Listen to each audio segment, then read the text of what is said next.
Hello everyone. Welcome to the Audio Storage Channel, a channel specializing in providing the best reading stories today. Wish you a happy day listening to stories. Invite you to listen. I have secretly loved Han Shanjin since I was little. When I was 7 years old, my father brought me to the Han family mansion. The old man Han Gong was lying on his sickbed and asked me if I would be willing to stay in the Han family and be the bride of his nephew, Han Shanyu. That year, Han Shanyu was 15 years old. The winter in Gaoshan was not very cold, and there was a fireplace in the room. My father and I were sweating profusely, our faces flushed, yet the young man in front of us was wearing a cloak embroidered with a crane and bordered with a snowfox fur. He was really handsome, with jet black hair, fair skin, and a pair of eyes as clear as smoke. Those eyes contained a cold light, and when they looked at me, the brown pupils were like a deep stream, calm and without ripples. Humans are inherently incapable of resisting beautiful things.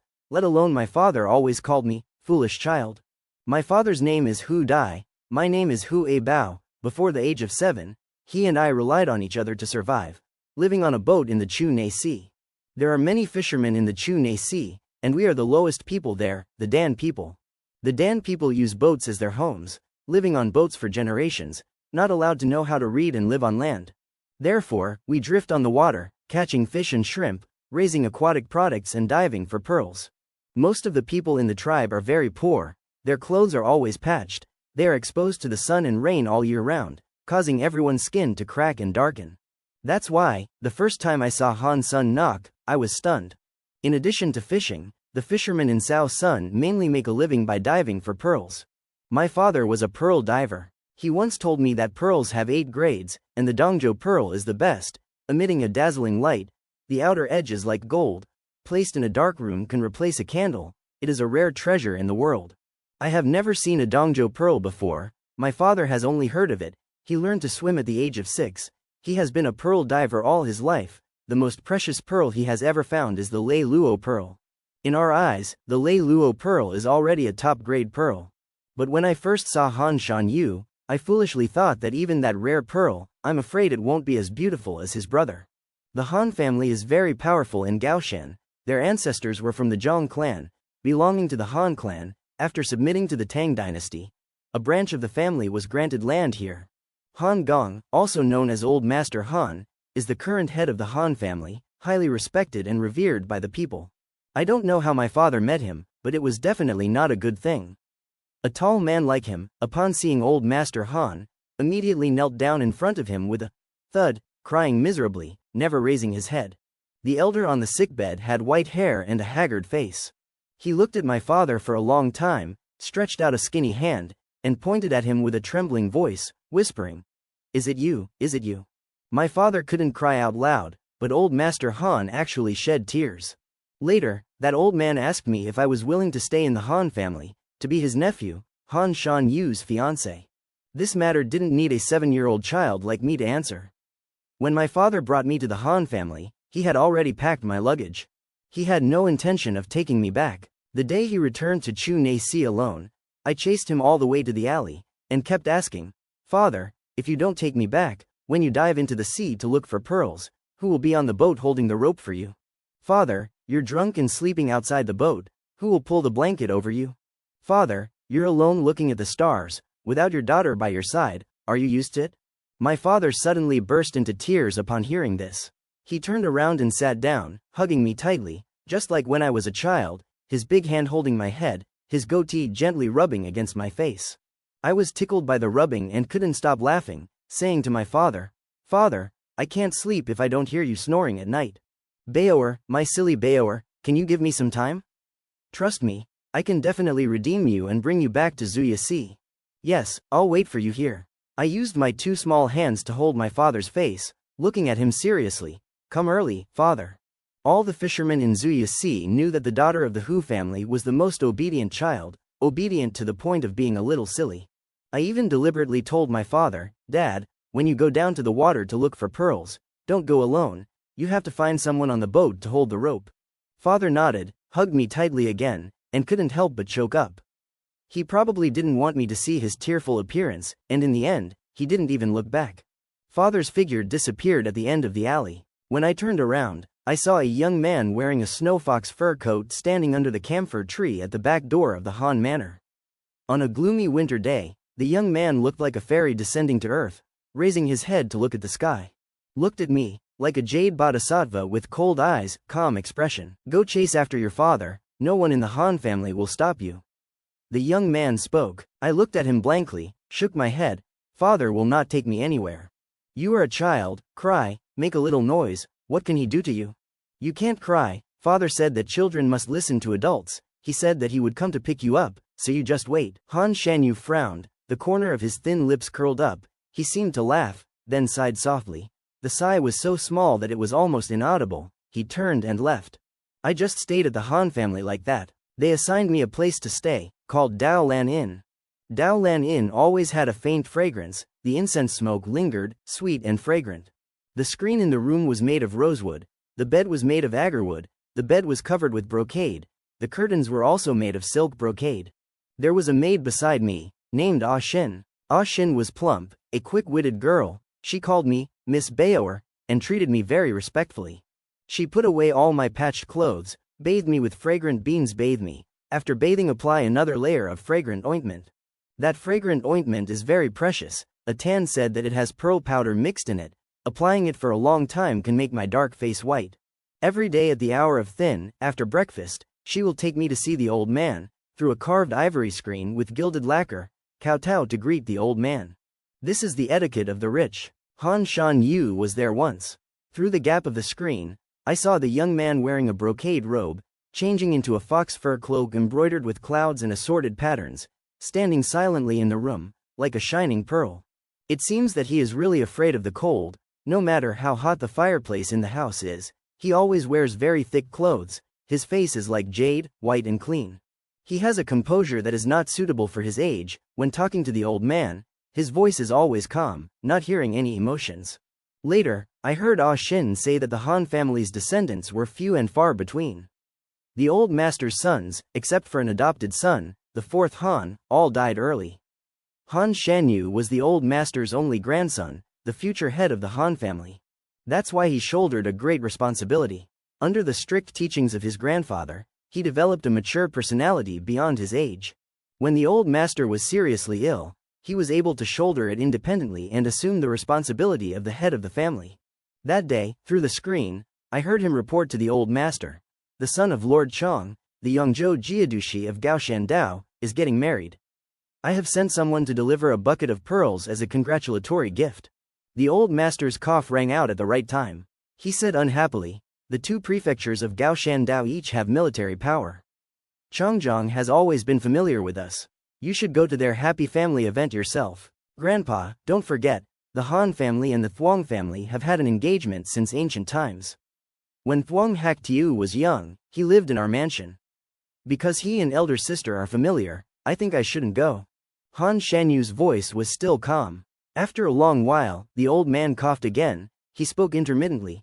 Child, you did the right thing. It was me who was confused. I am really too old and confused. The old man quickly rested. When Han Shanyu left, he saw me kneeling outside the screen. His steps paused for a moment. The 7-year-old child looked at him, his eyes clear. He squatted down in front of me, then suddenly reached out, pulling the small bun of hair that a Shin had combed for me. Then he laughed. After a bath, you are really cute. The day my father and I arrived at the Han family, my hair was messy and I couldn't comb it. My face was dirty no matter how I washed it. I was wearing patched clothes that I thought were clean but were actually very sloppy. Who knew that in their eyes, I was ugly? How ugly. Atan is really skillful. She can comb my hair neatly in just a moment, and also use deer fat to scrape off the dirt on my face.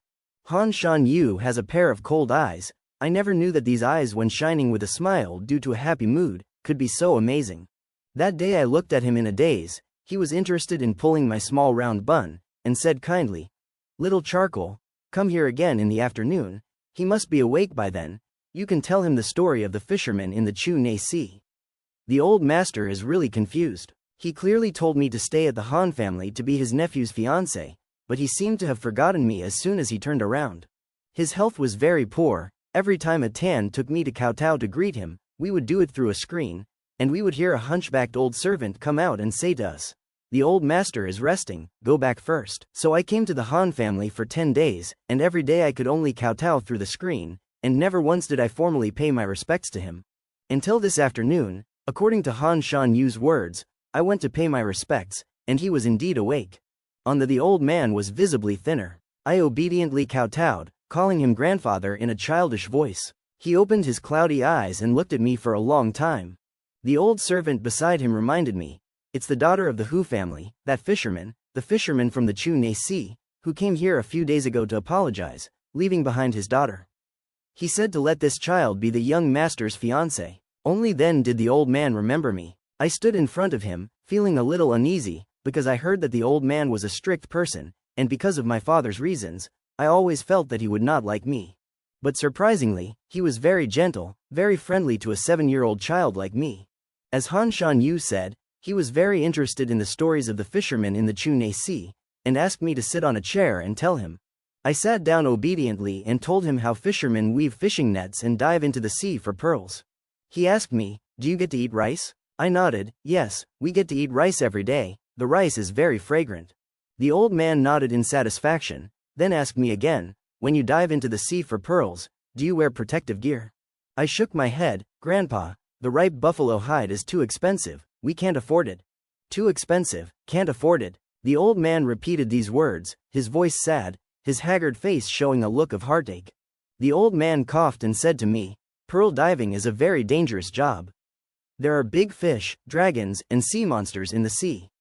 If they touch them, the pearl digger will have his belly and legs broken and die. Usually, when people on the boat see a trace of blood on the water's surface, the person is already dead at the bottom. When they pull him up, there will only be an incomplete corpse. As for the protective clothing, it is made of cooked buffalo skin, which can resist the attacks of jellyfish and sea snakes. As a fisherman who makes a living by diving for pearls, of course I also know these things.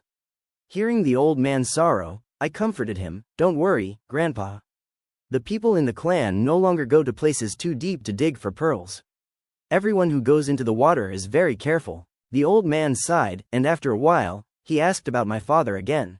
I said, your father is a very good swimmer, a very good pearl diver. The only bad thing is that when he is diver, he always goes alone, he doesn't like to find companions. The old man asked, why? I said, I heard that when your mother was alive, she also knew how to dive for pearls. Normally she would go into the water with your father. At that time the two of them even made friends to go with the people in the clan, but later when your mother died from difficult labor, your father didn't like to hang out with people anymore, he always went into the water alone. Speaking up to here, I don't know why the old man's expression suddenly changed, he was a little stunned. I said again, it's okay, when you go into the water, I will be on the boat holding the rope. Hearing this, the old man laughed. Even if he shakes the rope to signal, how can a child like you pull him up? My father made a wooden wheel that can be pedaled by foot. Although I am still young, my strength is not small. Moreover, my voice is very loud and I will shout to call people. I looked at the old man seriously. He nodded and said, good boy. You and your father are both very smart. In the following days, after every lunch, I would visit the old man. If he was awake and in good spirits, the old servant would let me in to talk for a while. I obediently sat on the chair and continued to tell the story of the fishermen fishing for pearls. The old man listened attentively, sometimes smiling with satisfaction, sometimes frowning and sighing. After that, there was nothing more to tell. I talked about the strange legends of the Chu Na Sea. Legend has it that under the reef 500 miles south of the sea, there is a very deep pearl pond.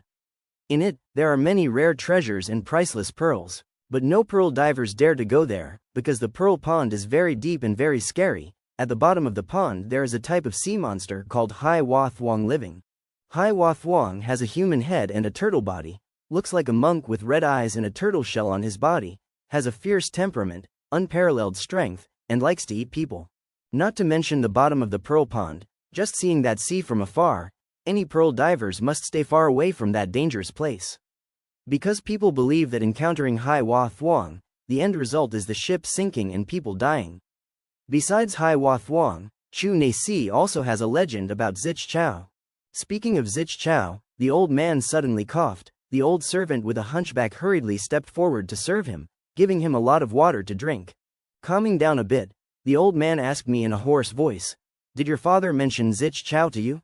I was a little worried about his health, because his complexion wasn't very good at the moment, but under his gaze, I still answered honestly, yes. There are 8 grades of pearls: Dang Chau, Tan Chau, Ho Chau, Lui Lap Chau, Quan Vu Chau, Thu Chau, Thong Fu Chau, Bai Chau. Besides these 8 grades, there is also a type called Zich Chau. Zich Chau, or also known as Huyat Chau, it is said to have the effect of bringing the dead back to life. At the bottom of the pearl pond where Hai Hua Thuong resides, there are pearls, but no one can find them. Father said that it was just a legend of the Chu Na Sea. The people of Gao Shan Dao all knew it was fake. There was no Kai Chau in the world. There could not be a Kai Chau. What you said doesn't need to be taken to heart. The legend that everyone in Gao Shan Dao knew, someone like the old master certainly knew. I thought it was just idle talk. Unexpectedly, when he heard that, he coughed again. This time he coughed out a mouthful of blood. The servants in the room were instantly tense. The old servant with a hunchback ordered someone to immediately call the doctor. Everyone was flustered. I was frightened by this scene, stupidly stood up from the chair. The old master on the sickbed, his eyes still looking at me. He opened his mouth to breathe, weakly said, "The vast ocean waves, the pearls sink to the bottom of the sea. The pearl diggers risk their lives to search for pearls, crying out to the heavens, but the heavens don't listen. Father and son, you deserve to be punished." I knew that the old master was reciting a poem that all the people of Gao Shan Dao knew. No 3-year-old children in the Chu Na Sea knew how to sing since they were young. The Mi Suyen capital, the waves were as big as a house. The wind howled during the day, the ghosts cried at night. Tens of thousands of living beings transformed into fish and turtles, naked, diving into the water to find treasures. Everyone knows that now the Sao Sun Dao has calm waves and calm seas, but during the Southern Dynasty, many Mi Suyen were established by the son of Trung Tong. The emperor was tyrannical and unjust, oppressing the innocent people, forcing fishermen and coastal fishermen to become soldiers, forcing them to dive into the water to search for pearls. The Mi Suyen soldiers monitored the pearl divers going into the sea, tied rocks to their feet, and threw them into the bottom of the sea 100 feet deep to retrieve pearls. Not only because of the big fish in the sea, diving too deep also caused the pearl divers to suffer a lot. Countless people died every day, most of them suffocated and drowned. But in order to satisfy the emperor's bottomless greed, along with the search for the legendary red pearl, the surveillance soldiers treated the pearl divers very brutally. Anyone who did not get the pearl and dared to shake the rope to be pulled onto the boat would be beheaded on the spot. Countless pearl divers drowned in Mi Suyen, countless were beheaded. In the cold winter, pearl divers froze to death due to low temperatures, often in the thousands. Pearl divers who could not stand the tyranny and resisted would be beheaded, implicating the entire village. Accumulated blood dyed the sea red, thousands of villages and hamlets almost perished. This was the nightmare of the Sao Sun Dao in the past, as tragic as hell on earth. The government organized a large-scale tax collection, and the local wealthy families like the Han family at that time had to pay pearls as taxes. The establishment of Mi Chuan, until the fall of the Southern Dynasty, caused hundreds of thousands of pearl divers to lose their lives. Up to this day, Mi Chuan has been abolished, and the pearl divers in Gao Shan Dao, although still have to pay pearls as taxes to the imperial court, their lives have improved a lot. This is thanks to the Han family's ancestors. Perhaps the establishment of Mi Chuan during the Southern Dynasty was too terrifying, causing the Han family's ancestors to be greatly shocked, and from then on the Han family began to expand their influence in Gao Shan Dao. No longer an ordinary wealthy family. They meddled in the local government, manipulated the raising of soldiers, offered the open double-angle bracket Zhou Huan Zhuang close double-angle bracket to the princes and high-ranking officials in the capital, promised to offer a certain amount of pearls, offered the best quality pearls, and finally caused the imperial pearl mine to be disbanded, giving back freedom to the pearl divers. Later on, the prestige of the Han family also increased. Even the military power of the 2 prefectures Jiadushi had to give some face when meeting the old master. The establishment of Mi Chuan had long since become a thing of the past, and the fishermen of Gao Shan Dao all knew that the Han family had done their best to protect them. The day the old master coughed up blood, his body was already not well. Later, the doctors entered the examination room. Outside the room was already full of people kneeling. The sound of mourning continuously rang out. I was also there, kneeling together with Ah Shin. Until the door opened, Han Shanyu looked handsome, his eyes calmly looking straight at me. "Ah Bao, come in." I don't know why the old man wanted to see me when he was about to die. There were only me and Han Shanyu in the room. The old man reached out his hand towards me. I knelt down and used my 2 small hands to tightly grasp his withered hand, and said in fear, "Grandfather." The old man muttered in his mouth. I heard very clearly. What he said was, "What crime have children committed? My child, staying in the Han family, staying with Han Shanyu, is a debt to the Han family, you must pay." After the old man finished saying these words, his health could no longer support him, but he still didn't want to close his eyes. His eyes vaguely looked towards Han Shanyu, his lips moved. Han Shanyu silently looked at him, seemingly knowing what he was thinking, and chuckled. "Grandfather, rest assured, I'm still alive. The Han family still exists. Gao Shandao will absolutely not let the Imperial Pearl Field be restored." It seemed that the old man lying on the sickbed was satisfied. Tears flowed down the corner of his eyes. Using up his last bit of strength, he trembled and reached out to him. Han Chuan-yu was stunned. He frowned and walked forward, finally grabbing his hand. "I forgive you, you can go with peace of mind." In the cold winter, Gao Shandao had a snowstorm. Han Shan-yu became the new head of the Han family. The people called him Han Shan-jun.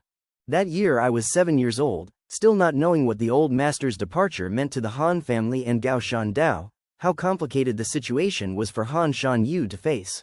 I only knew that he was wearing a fox fur coat, standing alone in the vast snow, his whole body unstained by worldly dust. He stood in the yard, his eyes cold and determined, never afraid.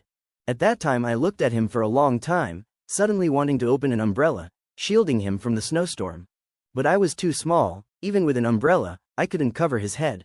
So I just stood there watching the snow fall on his hair, watching the young girl beside him lower her eyes, quietly opening the oil paper umbrella. That was the first time I met Jia Niang. She was a mute girl, the same age as Han Shan-yu, and was his personal maid. On the day the old master was buried, I first met Han Tran, the 4th master Han, the old master's adopted son. I originally thought he must be very old, but I didn't expect him to be so young. When Han Tran led a team of men back from the capital, the old master's coffin had already been carried out of the gate, the funeral procession was on the road, and the common people along the way knelt down and cried miserably. The man in silver armor had eyes as bright as stars and a straight nose. He got off his horse in the middle of the road, took off his armor, put on mourning clothes, and repeatedly kowtowed in front of the coffin, crying miserably, "Father, I'm late." Snow was falling from the sky. I saw Han Shanyu clasp his hands and bow to him, saying, "Fourth uncle, please hold back your grief." That year, the old master passed away. I was forgotten in the Han family, becoming a child that no one cared about. The Zhongjung Hall where Han Shanyu lived was strictly guarded, and was very far from Dao Lan Temple. As the head of the family, he was always busy, and had long forgotten me. The Han family in Gaoshan Road had hundreds of large and small pearl fields. They not only had their own pearl diving team, but also managed all the fishing villages and pearl divers in the Chu Sea. Therefore, after Han Tran brought the tribute to the capital, he hurriedly left the mansion upon returning. A Shin said that the Han family's rules were very strict, and told me not to leave Dao Lan Temple. She was a quiet person, and knew that I was bored, so she ordered someone to set up a swing in the yard for me. So when she was busy, I would sit on the swing alone, swinging back and forth. After the initial excitement passed, I began to lie on the windowsill every day, watching the flowers in the yard wither and bloom again. A year later, I also became quiet, not liking to talk anymore. I missed home, missed my father. Until now, he still hadn't come to pick me up. I was looking forward to seeing him, asking if he could take me back to Chu Sea. I also wanted to ask him, what exactly did we owe the Han family? I missed the broken boat at home, missed the Chu Sea breeze, missed my clansmen, and the boundless ocean. When I went out to sea with my father to look for pearls, the boat bobbed on the waves, the sea wind howled, blowing my hair and clothes. Our clothes were ragged, our skin was dark, life was hard, but standing on the boat overcoming the wind and waves, we were extremely free and at ease. Waiting impatiently, I was 8 years old. I had used up several jars of pearl powder and perfume, but my father still hadn't come. After that, I didn't want to lie on the windowsill every day anymore, so I asked a Tan if I could go to the corridor next to the gate outside Dao Lan Quan to sit. Probably because I had always been obedient, a Tan told me not to run around before agreeing. So when I had free time, I started to rest my chin on the corridor next to the gate, hoping that one day I could see my father's figure. In the middle of spring in February, the plum blossoms were in full bloom. I still couldn't wait for my father. But I waited for Han Tran. After a year, Fourth Master Han returned home, and coincidentally passed by the corridor and saw me sitting by the gate. The tall man, still with that handsome face and bright eyes, walked steadily towards me, holding a sword in his hand. The warm spring sunlight penetrated his shoulders, his smile was dazzling. Where did the child come from? What is his name? I looked at him, honestly answering, Hu Bao. Han Tran's smile froze on the corner of his mouth. He asked me, what is your father's name? Hu Dai. As soon as he said that, I realized something was wrong. His face darkened. Without saying a word he lifted me off the ground, held me under his arm, turned around and left. A tan. My whole body was held by him. My head turned towards Dao Lan Quan and called out. Sure enough, before he could go far, a tan chased after him. She knelt down on the ground to stop him. Fourth Master, where do you want to take Miss Baoer? Before she could finish her sentence, Han Tran kicked her. His arms were very strong, and he was very fierce. I saw a tan being kicked to the ground, unable to get up for a while, and immediately did not dare to speak again. Then he took me to the east rear house of the Han mansion, which was very far away. It was a large house. In a secluded, remote place, inside there was a very tall building. When I pushed the door open and entered, there were quite a few people in the yard. All of them were brave and strong, tying sandbags to their feet, practicing their fists and feet. Han Tran held me, just like that, passing through them, entering the main hall of that tall building. The men in the yard stopped practicing, following and surrounding me. In the room, there was a skinny old man with a goatee leisurely drinking tea. Seeing him coldly enter, he immediately stood up. Oh my, Fourth Master, you're here. Why are you so angry? Han Tran grabbed the shirt behind me, threw it towards him. Tomorrow, go to the pearl field, bring her with you. The skinny old man exclaimed again. Stop joking, this is a child, and a girl at that. It's Hu Da's child. Han Tran's voice was low, the skinny old man was stunned. The men watching outside the door were very strange, they used their hands to communicate, finally their gazes towards me changed. The skinny old man pulled Han Tran back, lowered his voice and said, Didn't the old master say that when she grows up, she will be the young master's wife? Fourth Master cannot cause trouble. How can words spoken when she is seriously ill be taken as true? Have you ever seen such a way of repaying debts? But the young master didn't say anything. They are saints who repay evil with virtue, I am not. Han Tran laughed coldly, his face full of disgust. I raised my head to look at him, not knowing where the courage came from. I pulled his cloak. May I ask, what exactly does my father owe the Han family? He and I looked at each other. The skinny old man beside me sighed. Han Tran squatted down slightly, using his large, rough hand to caress my neck. Your father owes the Han family a life. I was stunned, not daring to believe. My father killed someone? No, he took something that didn't belong to him. What? Red pearl? Red pearl? Impossible, there is no red pearl in the world. Your father told you that? Yes, he's lying to you, silly child. That pearl pond under the Zuya Sea, in the past 1,000 years only our Han family has salvaged that pearl. Do you know how many people died at that time? 3,000 people one after another. They were warriors meticulously trained by the Han family, willing to risk their lives for the Han family and the entire Gaoshan Dao, but in the end, that pearl fell into your father's hands, and was taken by him as his own.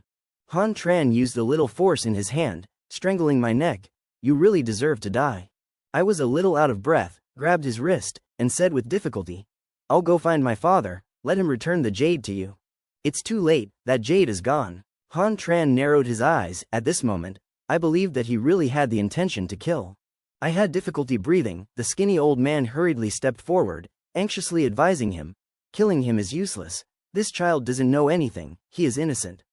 My eyes started to blur. Han Tran let go of my hand. Then, before I could regain my senses, he grabbed my collar again, rummaged through the antique shelf in the room, and took out a long box. Seeing this, the skinny old man panicked. Fourth Master, this matter should be let the young master know in advance. He is the head of the family, and the girl is his fiancée. Han Tran completely ignored him, pressed me down on the table, and turned his ears upward. He took out 2 half-foot-long silver needles from the long box and coldly said, It's natural for a father to repay his debt to his son. You come to atone for your father's sins and dig another pearl to return to the Han family. I obediently lay on my stomach, not resisting at all. I knew what he was doing. The best pearl diver in Gaoshan Road, in order to conveniently dive into the deep sea, had his eardrum pierced since he was young, becoming deaf. This was a very common occurrence among the fishermen in the past. The group of people surrounding the door using hand signals to exchange were all pearl diver who had been meticulously trained by the Han family. Han Tran wanted me to atone for my father's sins. I didn't resist and silently agreed. The silver needle pierced my ear, and the surroundings suddenly seemed to quiet down. In the painful ringing of my ears, I broke out in cold sweat from the pain. In an instant, I seemed to have an illusion and saw Han Shanyu's figure. It was spring, he was wearing a black brocade robe, a golden woven belt, his demeanor was elegant and imposing. I vaguely saw his cold eyes narrow, his thin lips tightly pressed together, his expression was uncontrollably angry. I couldn't hear anything anymore, my ears hurt a lot, my vision started to blur. That day, Han Shanyu really came. He came neither early nor late, my left eardrum was punctured, becoming half-deaf. When he hugged me and left, my ears were still bleeding. Han Shanyu was really fragrant. I grabbed his clothes, snuggled into his arms, smelling the spicy scent like night jasmine. After that, I always lived in his Zongjung Hall. Han Zheng didn't return for nearly 5 years. I heard that Han Shanyu gave the order, not allowing him to return to the mansion. In the Zongjung Hall, there was Jianyang, a gentle woman who knew how to make medicine and soup for me. When my ear stopped hurting, Han Shanyu asked me one day, "Abao, do you want to go back to Zuyasi? Your eyes are still as beautiful as ever." The brown eye seemed to be covered with a layer of shine.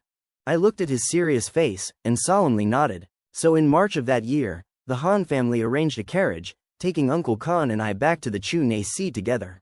Uncle Khan was the old servant with a hunchback who had served the master, and he was already 65 years old at that time. On the way back, I learned that he was also a fisherman. He said that he had served the master all his life, and that Han Shanjin had allowed him to retire at the Han family, but he longed day and night to return to the fishermen's boats. Leaves fall back to their roots, and the dead are buried in their hometowns, which is where they rest in peace. He also told me that Gao Shan Dao had a lot of bad air, and since ancient times it had been a desolate land, with an estimated 100,000 fishermen living along the coast. When he was young, everyone was a slave, a lowly person with a life like grass, and was not allowed to get on a boat for the rest of his life. Fishermen have been digging for pearls for generations, exchanging pearls for rice, but in the past, they didn't even have rice to eat. The Han family opened a pearl farm, bought pearls, traded with merchants in the capital, and set a quota to present to the imperial court. Nowadays, people often criticize them, saying that they only wanted to do so because they wanted to become a powerful force in Gaoshan. But in fact, only they themselves know that their ancestors worked hard for generations to create the current situation in Gaoshan. Pearls are still cheap, but at least the fishermen have rice to eat, and don't need to be forced to dig for pearls to the point of losing their lives. Gaoshan needs the Han family's power, and needs them to earn enough to fill their bowls and sinks. Uncle Khan talked a lot, and finally he asked me if I would ever return to the Han family. I replied, "I want to see my father once." Before I was 7, my father and I lived on a boat in the Chu Na Sea. We were extremely small people in this world, fishing for pearls, making a living. One day, my father suddenly said he wanted to take me somewhere, his face panicked. I rubbed my eyes and asked him, "Father, where are we going?" He said, "You have to listen to me, don't ask anything, this matter has nothing to do with you." Later, my father left the Han family. I chased him to the end of the alley. He promised that he would definitely come back, to take me back to the Chu Na Sea. I waited and waited, yearned endlessly, and finally I returned to the Chu Na Sea to find him. But my father died. The people in my clan told me that he risked his life. He had to go to the pearl pond at the bottom of the deep sea to search for pearls. No one wanted to go with him, so he went by himself. The tattered boat drifted on the sea for 3 days, and was finally discovered by the people of the clan. When they pulled up the rope, the other end of the rope only had a bit of pale flesh left. Later on, I often thought, if I hadn't chased him to the end of the alley that day, he wouldn't have promised to take me back to the Chu Na Sea. Would he still be able to live peacefully on the boat in the years to come? No, my father was destined to not be able to become an ordinary person. He lost his parents when he was young, living alone on a boat, relying on the help of the people of the clan to grow up. He was a good swimmer, and when he was young, his skin was dark, his features were neat, and he was a handsome young man. When he was young, he had a childhood sweetheart, who loved to smile, her eyes were curved, and her demeanor was very noble. She didn't mind his tattered boat, and ignored her parents' objections, and resolutely married him. Later, they wove fishing nets together, went to sea to look for pearls, and bravely survived the storms. A few years later, she became pregnant, and they were about to welcome a child. But the heavens did not favor him. That night thunder and lightning rumbled, and the sea was stormy. My mother had a difficult labor, and her breathing was weak. The old midwife in the clan said to my father, "No, no, there is no way to save her anymore," then hurriedly left. My father was in despair, looking at my mother's face gradually turning purple, and suddenly remembered a rumor. The face of a dead person was purple and swollen, implying unspeakable suffering, and the next life would also be extremely miserable. My father was in so much pain that life was worse than death. He could not accept it, and did not want to live a miserable life. He was determined to die, and decided to go to the Pearl Pond in the Chau Sea, to search for the red pearl that could bring the dead back to life. Everyone said it was fake. The Southern Dynasty Emperor established Mi Suyen. So many people died looking for pearls, but no Chau was recovered. But father couldn't control so many. In the heavy rain and strong wind, he went looking for pearls. His whole body was soaked, he couldn't open his eyes. That night the waves were so big, the sea surface roared like a ghost was screaming. My father didn't dive to the bottom of the sea, because when he was about to go into the water, a hand suddenly reached out from the sea. The person who was recovered had a breathing tube on his body, and was wearing a tight shirt made of cooked buffalo skin. His body was full of the smell of blood, and blood kept flowing from his mouth. He was about to die, but he gave the bag of pearls on his body to his father. The man said he was a dead soldier of the Han family, ordered by the head of the family to go pearl diving. Everyone died at the bottom of the sea. Only he was protected by his companions and escaped. I have found a red pearl. I must hand it over to the master. Absolutely do not let outsiders know. That bag of pearls, on the stormy sea, burst out a strange red color. My father's heart was pounding like thunder. His body was trembling, feeling like he had just experienced a world-shaking dream. Absolutely do not let outsiders know. The dead soldier has died. In this world, there will be no second person who knows about the existence of Chau. My father tightly held the red pearl in his chest, thinking to himself, if he does not save this person, Chau will fall to the bottom of the sea again. This is the will of heaven. My father's eyes were red. He gritted his teeth and returned to the boat. Then without hesitation, he placed the pearl in my mother's mouth. It was the strangest thing he had ever seen in his life. The red pearl was like a living thing, entering my mother's throat, under her purple skin. It emitted a red light that could be clearly seen. Finally, that red light disappeared into my mother's belly. My mother had died, her belly was bulging, and the fetal movements began to move. But Chau was resurrected, and could only save one life, and it chose me. In the end, my father choked up, cried bitterly, and cut open my mother's belly with trembling hands. My survival surprised the people in the clan. My father held me, knowing that my life was stolen. Afraid that people would discover the clues, from then on my father distanced himself from the people in the clan, even going pearl diving alone. 5 or 7 years passed in the blink of an eye. His obedient daughter was the treasure in his heart. But 7 years passed, and my father did not have a single day of peace of mind. Because everyone knew that 7 years ago, the only grandson and granddaughter of the Han family in Gaoshan unfortunately fell into the water, and after being rescued, their lives were in danger. The old master did not hesitate to use 100 bushels of pearls as a reward, inviting the medicine king into the mansion, but in the end, he was only able to save his grandson. That little girl named Han Shan Yu died when she was 8 years old. My father often called me, stupid Baoer, over and over again. It was just because I was too honest, a good and obedient child who never got angry. I was obedient and understanding, but I wasn't really stupid. I could find clues from their words, and piece together a complete story. I knew my father was worried every day, feeling guilty towards the Han family. When he was drunk, he would rub my head, lean on my small body, and cry. While crying he said, "My Baoer is also my darling, we are all children, why can't Baoer live? No secret can be buried forever." That year, the old lady who delivered me, every time she saw me, she would sigh to the people in the clan, saying that I was able to survive. It was truly a miracle. Father was wrong. He thought that there would be no second person in the world who knew the person who took the pearl from the Han family, but how could the Han family be an ordinary family? The most outstanding pearl diver in Gaoshan Road, the most experienced pearl diver, currently only exists in the Han family. They went through life and death for the Han family. They were the most loyal warriors, like the one my father pulled up. Before he died, he never thought of using that pearl to save his life. 3,000 people, the most elite team, planning for many years, not knowing how many painful lessons they had learned, risking their lives to dig for that pearl. How could there be no one to help at sea? When I was 7 years old, they finally asked the fisherman of Zuya about this person named Hu Da. The old master was a man of high virtue and prestige, always had compassion for the fishermen. But the dead warriors at the Han family's Pearl Beach were not, nor was the fourth master Han. They had thunderous methods, were used to seeing life and death, and had cold hearts. My father was afraid. It was not a pity for him to die, but he was afraid that his daughter would fall into their hands. The only way my father could think of was to take me to see the old master, to personally apologize. He did it later. The old master let me stay at the Han family, to be Han Shanyu's fiancé. When we parted, I used my hand to hold my father's face, saying I would wait here for him, come early. His tears immediately fell, as if returning to the stormy night 7 years ago. My father had become a man who was in so much pain that his life was worse than death, not wanting to be separated from his daughter. After returning to Zuya Sea, he longed day and night to return another pearl to the Han family, to exchange his foolish Baoer for him. That's why he went straight to the Pearl Pond without hesitation, never to return. The moment the clan discovered the boat, it was the day the old master was buried.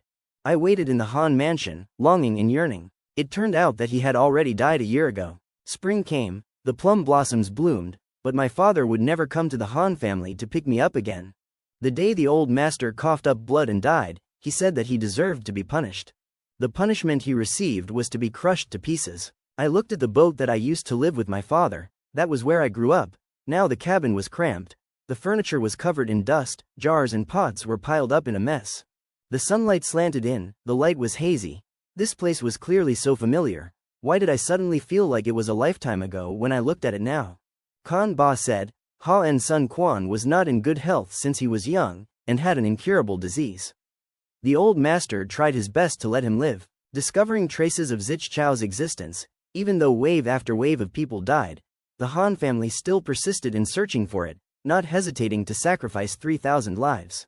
The old man asked me, "Do you know why?" I looked at him stupidly, my lips moving. The Han family cannot be without him. Khan Ba patted my head. Good boy, the Sao Sun sect cannot be without him. An adopted son is an adopted son after all. The capital does not acknowledge it.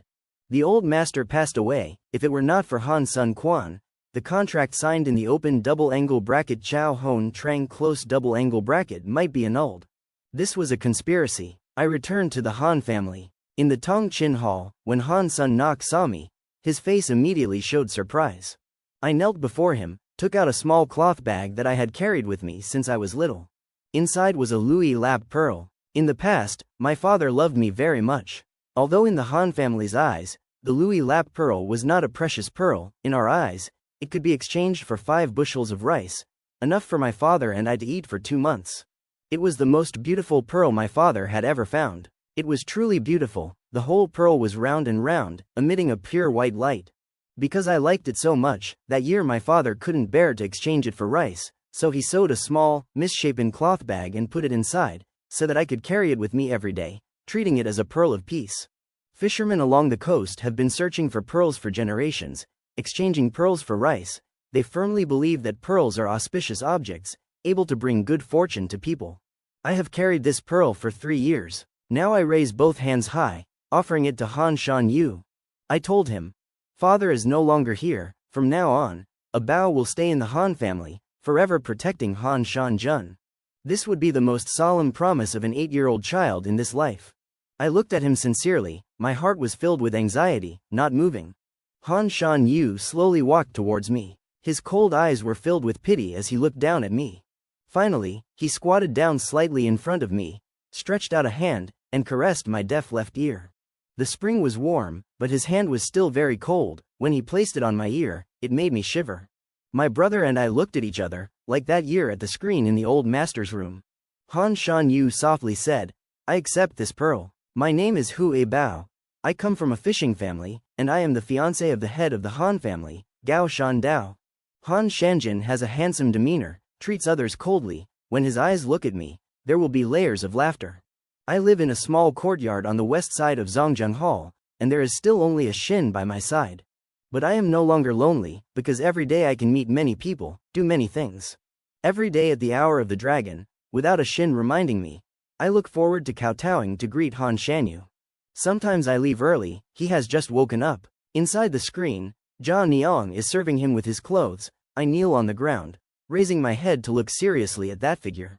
Han Shanyu's voice rang out at the right time. He laughed and said, "Abao, you don't need to come to greet me every day. You don't need to kowtow every day. I am your future fiancé, not an elder." If it was Hu Abao after he came of age, hearing these words, his heart would definitely beat like thunder, his face would turn red. But at that time, I was just a child, and didn't understand much about the two words, husband.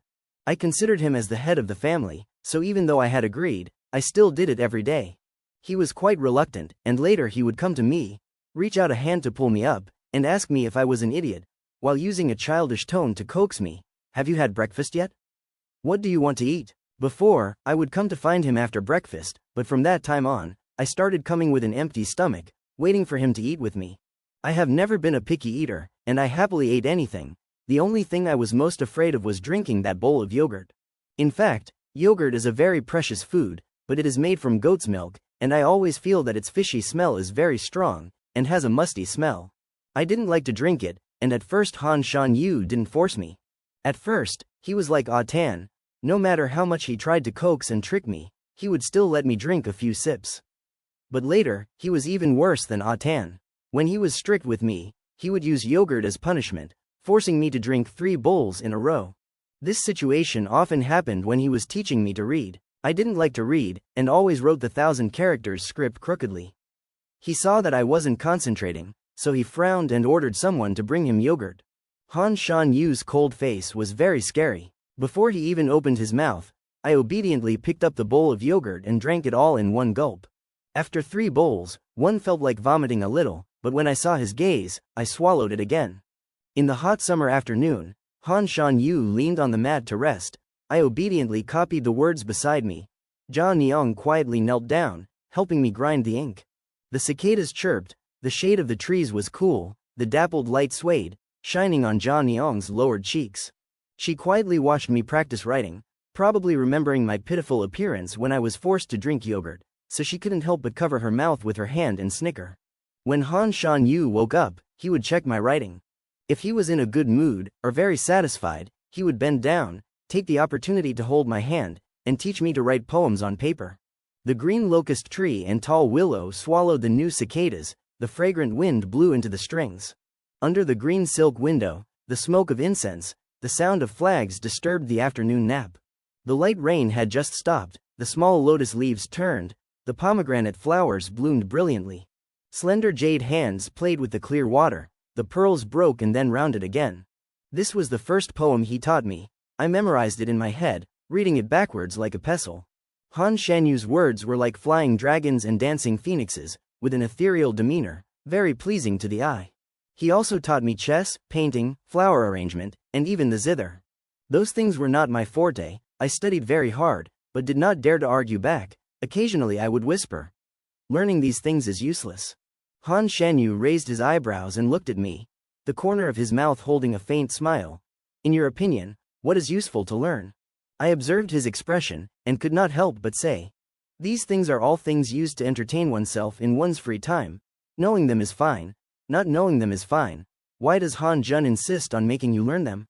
"It is precisely because they are things used to entertain oneself that I want you to learn them." Han Shanyu looked at me, his eyes instantly turning cold. "Being trapped at home, you always have to have something to love. Life is long, the more things you use to kill time, the better. Right now you don't need to like it, but at least after you finish school, you won't be so lonely in the future." "But why will you be lonely?" I put on a confused expression, not understanding what he said. His eyes looked at me with a bit of pity. He reached out and patted my head. "One day, you will understand." These words really made me even more confused. I wanted to ask clearly, but he did not explain further. Zhongjung Hall was strictly guarded. Han Shanyu's noble status, although he rarely went out, he did not always have the free time to see me. When he was not here, Jia Niang would occasionally take me out to play. Jia Niang was very skillful. In the spring she would pick flowers and pound them into a paste with a stone mortar.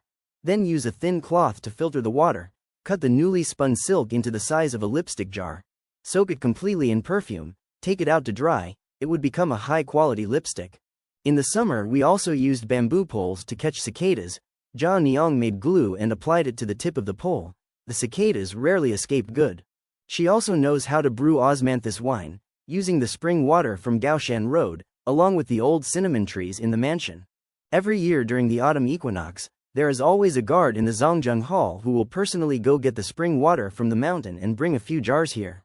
Jia Niang's osmanthus wine is delicious and pure, and is only offered to Han Shanjin. Spring passes, summer comes, my handwriting gradually becomes neat, I can barely play chess with Han Shanyu, and I can also play a complete piece of music. Ah Shin always says that I have grown taller, and need to make a few new clothes. She also says that I have become whiter, a girl with bright eyes and white teeth. I am very happy, looking at the mother of pearl inlaid bronze mirror in the room, innocently asking her, "Are you really whiter?" Ah Shin nods, smiling and saying, "You're really whiter." "How whiter?" "Well, I can't say exactly how white it is, but it's white," Ah Shin said, smiling as she combed my hair. She always liked to comb my hair on both sides. After I turned 12, she started to do a Chaoyun bun for me, then put a golden hairpin on the bun. That golden hairpin was very beautiful, and there was a very large pearl inlaid on it.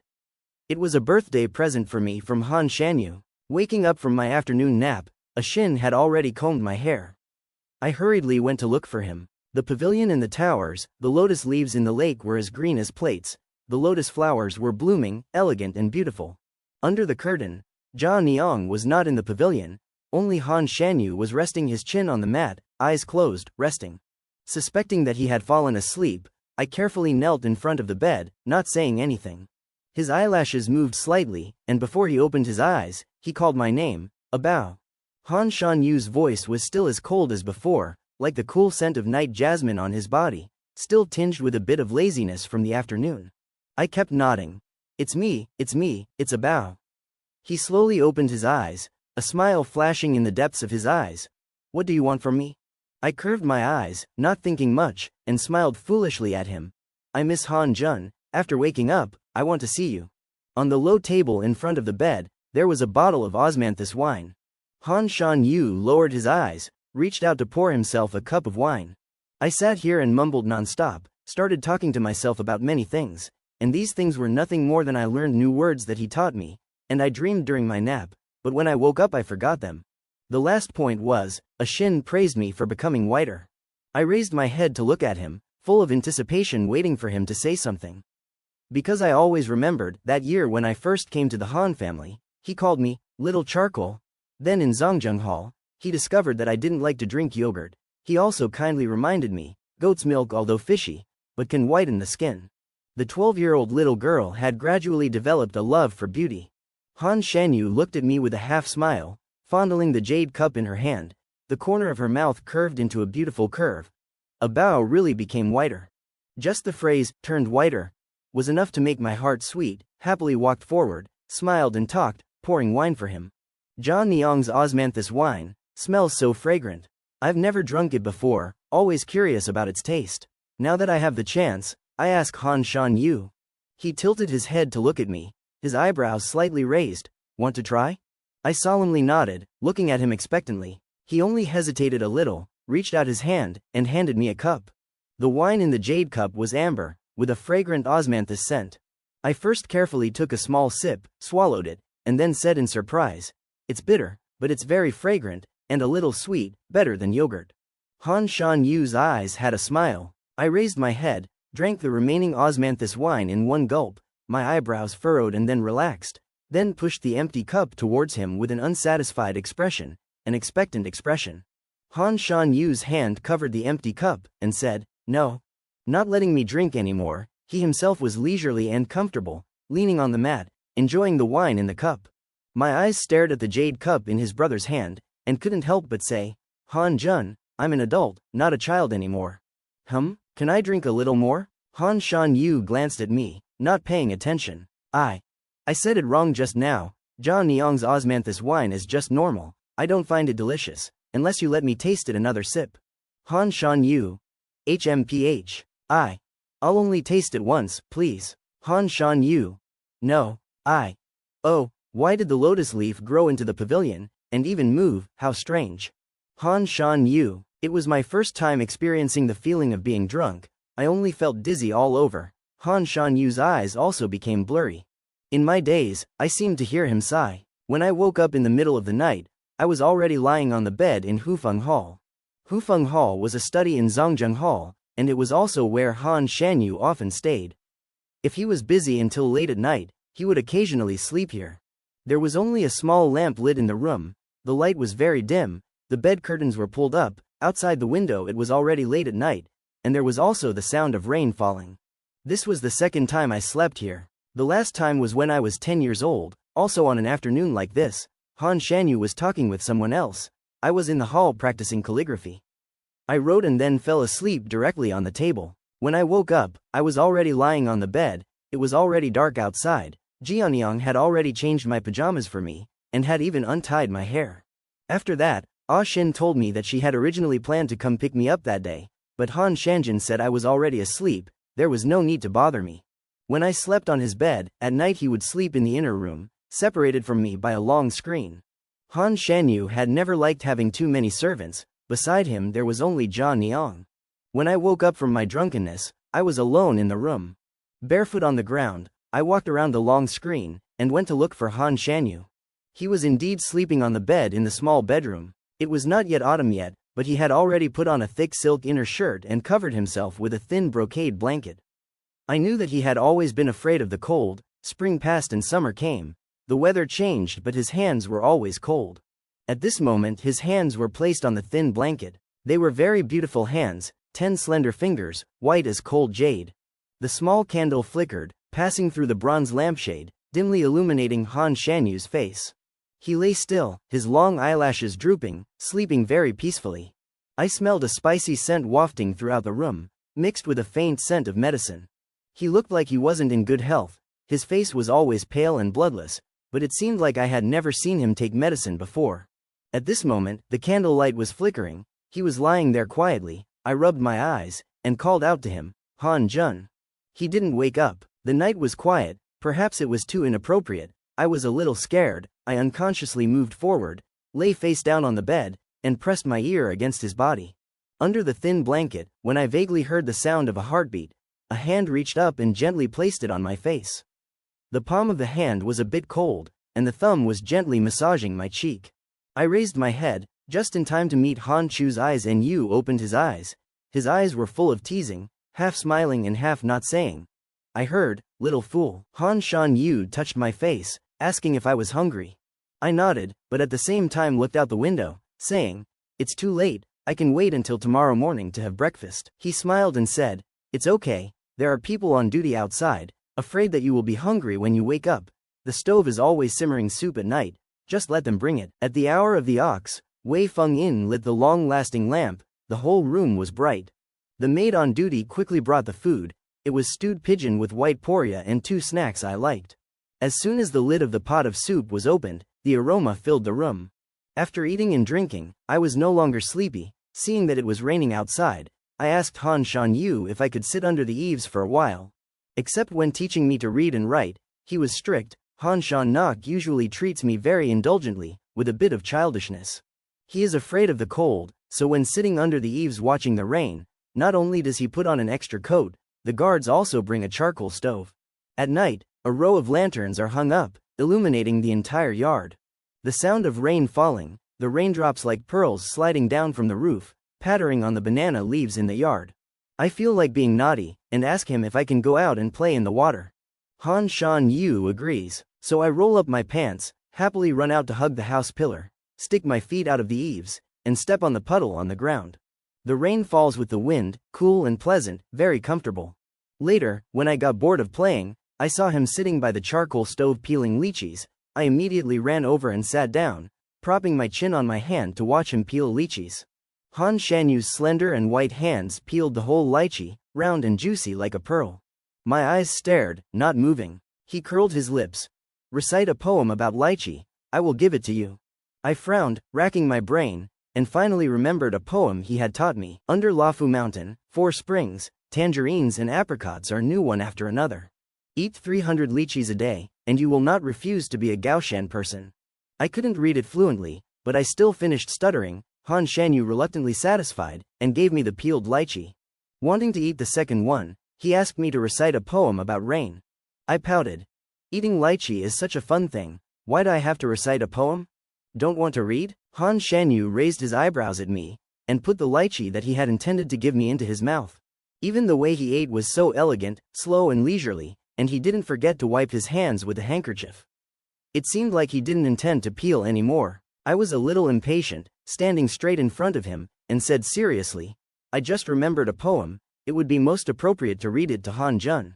Oh? Try reading it. He looked at me with interest. I cleared my throat, and our eyes met. The wind and rain were gloomy. The rooster crowed loudly. Having met him, why wasn't my heart at peace? The wind and rain were pounding. The rooster crowed shrilly. Having met him, why wasn't my heart at peace? The wind and rain were hazy. The rooster crowed incessantly. Having met him, why wasn't my heart happy? The rain fell on the banana leaves in the yard. The wind blew and shook the lanterns under the eaves, shining on Han Shanyu's perfect face. The corners of his mouth were still smiling, but his voice was very calm. I never taught you these things. Han Jun taught me to read and write, and told me to read a lot of books. I learned this myself, I said with a proud expression. Ah Shin said that when I reach the age of marriage, I can marry Han Jun. I like Han Jun very much. I really hope to marry you soon. At the age of 7, I entered the mansion. I didn't understand much about my adopted wife since I was a child. I only knew that the young man had a beautiful appearance, which made me look at him in a daze. After the age of 8, I grew up beside him. He said that he was my future fiancé, not my elder. I asked Ah Shin what husband meant. Ah Shin said that it meant someone who would be together for life, living under the same blanket, and dying in the same grave. I asked Ah Shin again, do you have a husband? Ah Shin said, Miss Baoer, I do, but my husband died early. I'm currently a servant in the Han mansion. When I'm old and can't do it anymore, I'll go back and be buried with him. In this world, meeting and parting is not up to us, being together is already difficult. This is the principle that Ah Shin told me, and it is also the principle that I have realized since I was young. I am destined to be with Han Shanyu forever, and after death, we will be buried in the same grave. Then I will protect you, cherish you, and never leave you.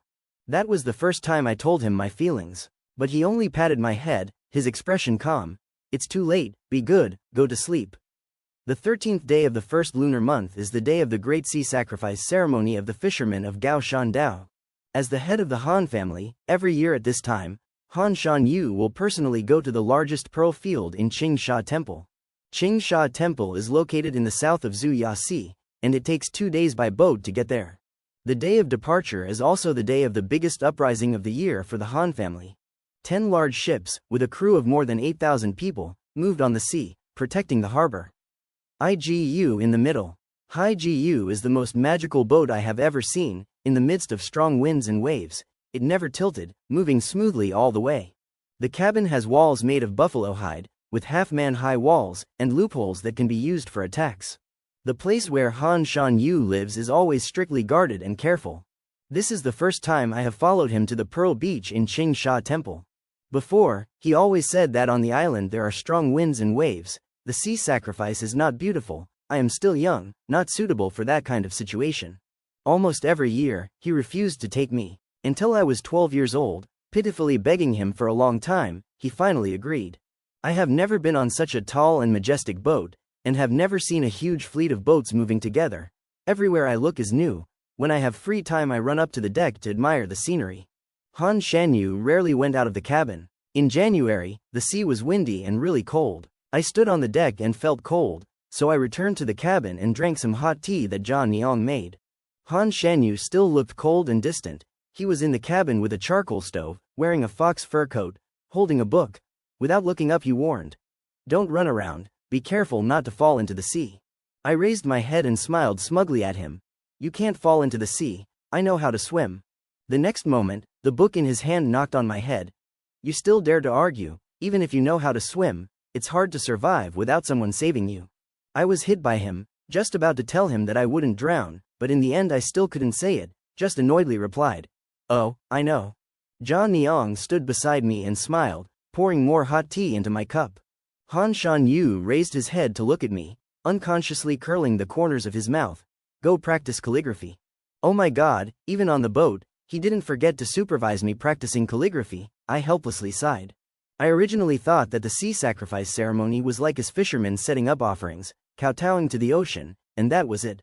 I didn't expect that the sea sacrifice ceremony at Sha Temple would be held on a large ship out at sea, so heart-stirring. The fourth master Han, who hadn't seen him for several years, also brought along many guards to be there. From the fishermen on the island to the pearl divers, almost everyone was present. The sound of drums resounded, worshipping the sea god. First of all, incense must be lit, paper must be burned, called practicing writing. After practicing writing, one must pay respects to the dead, cruelly pushing living animals into the sea, watching them be swept away by the waves to the bottom of the sea. I finally understood why Han Shanyu said the sea sacrifice scene was not suitable for children. The cries of those cows, buffaloes, goats, and sheep, in an instant, even drowned out the sound of the drums, extremely tragic. Jia Niang quickly covered my eyes with her hands. She was like Han Shanyu, always treating me like a child, instinctively wanting to shelter and protect me.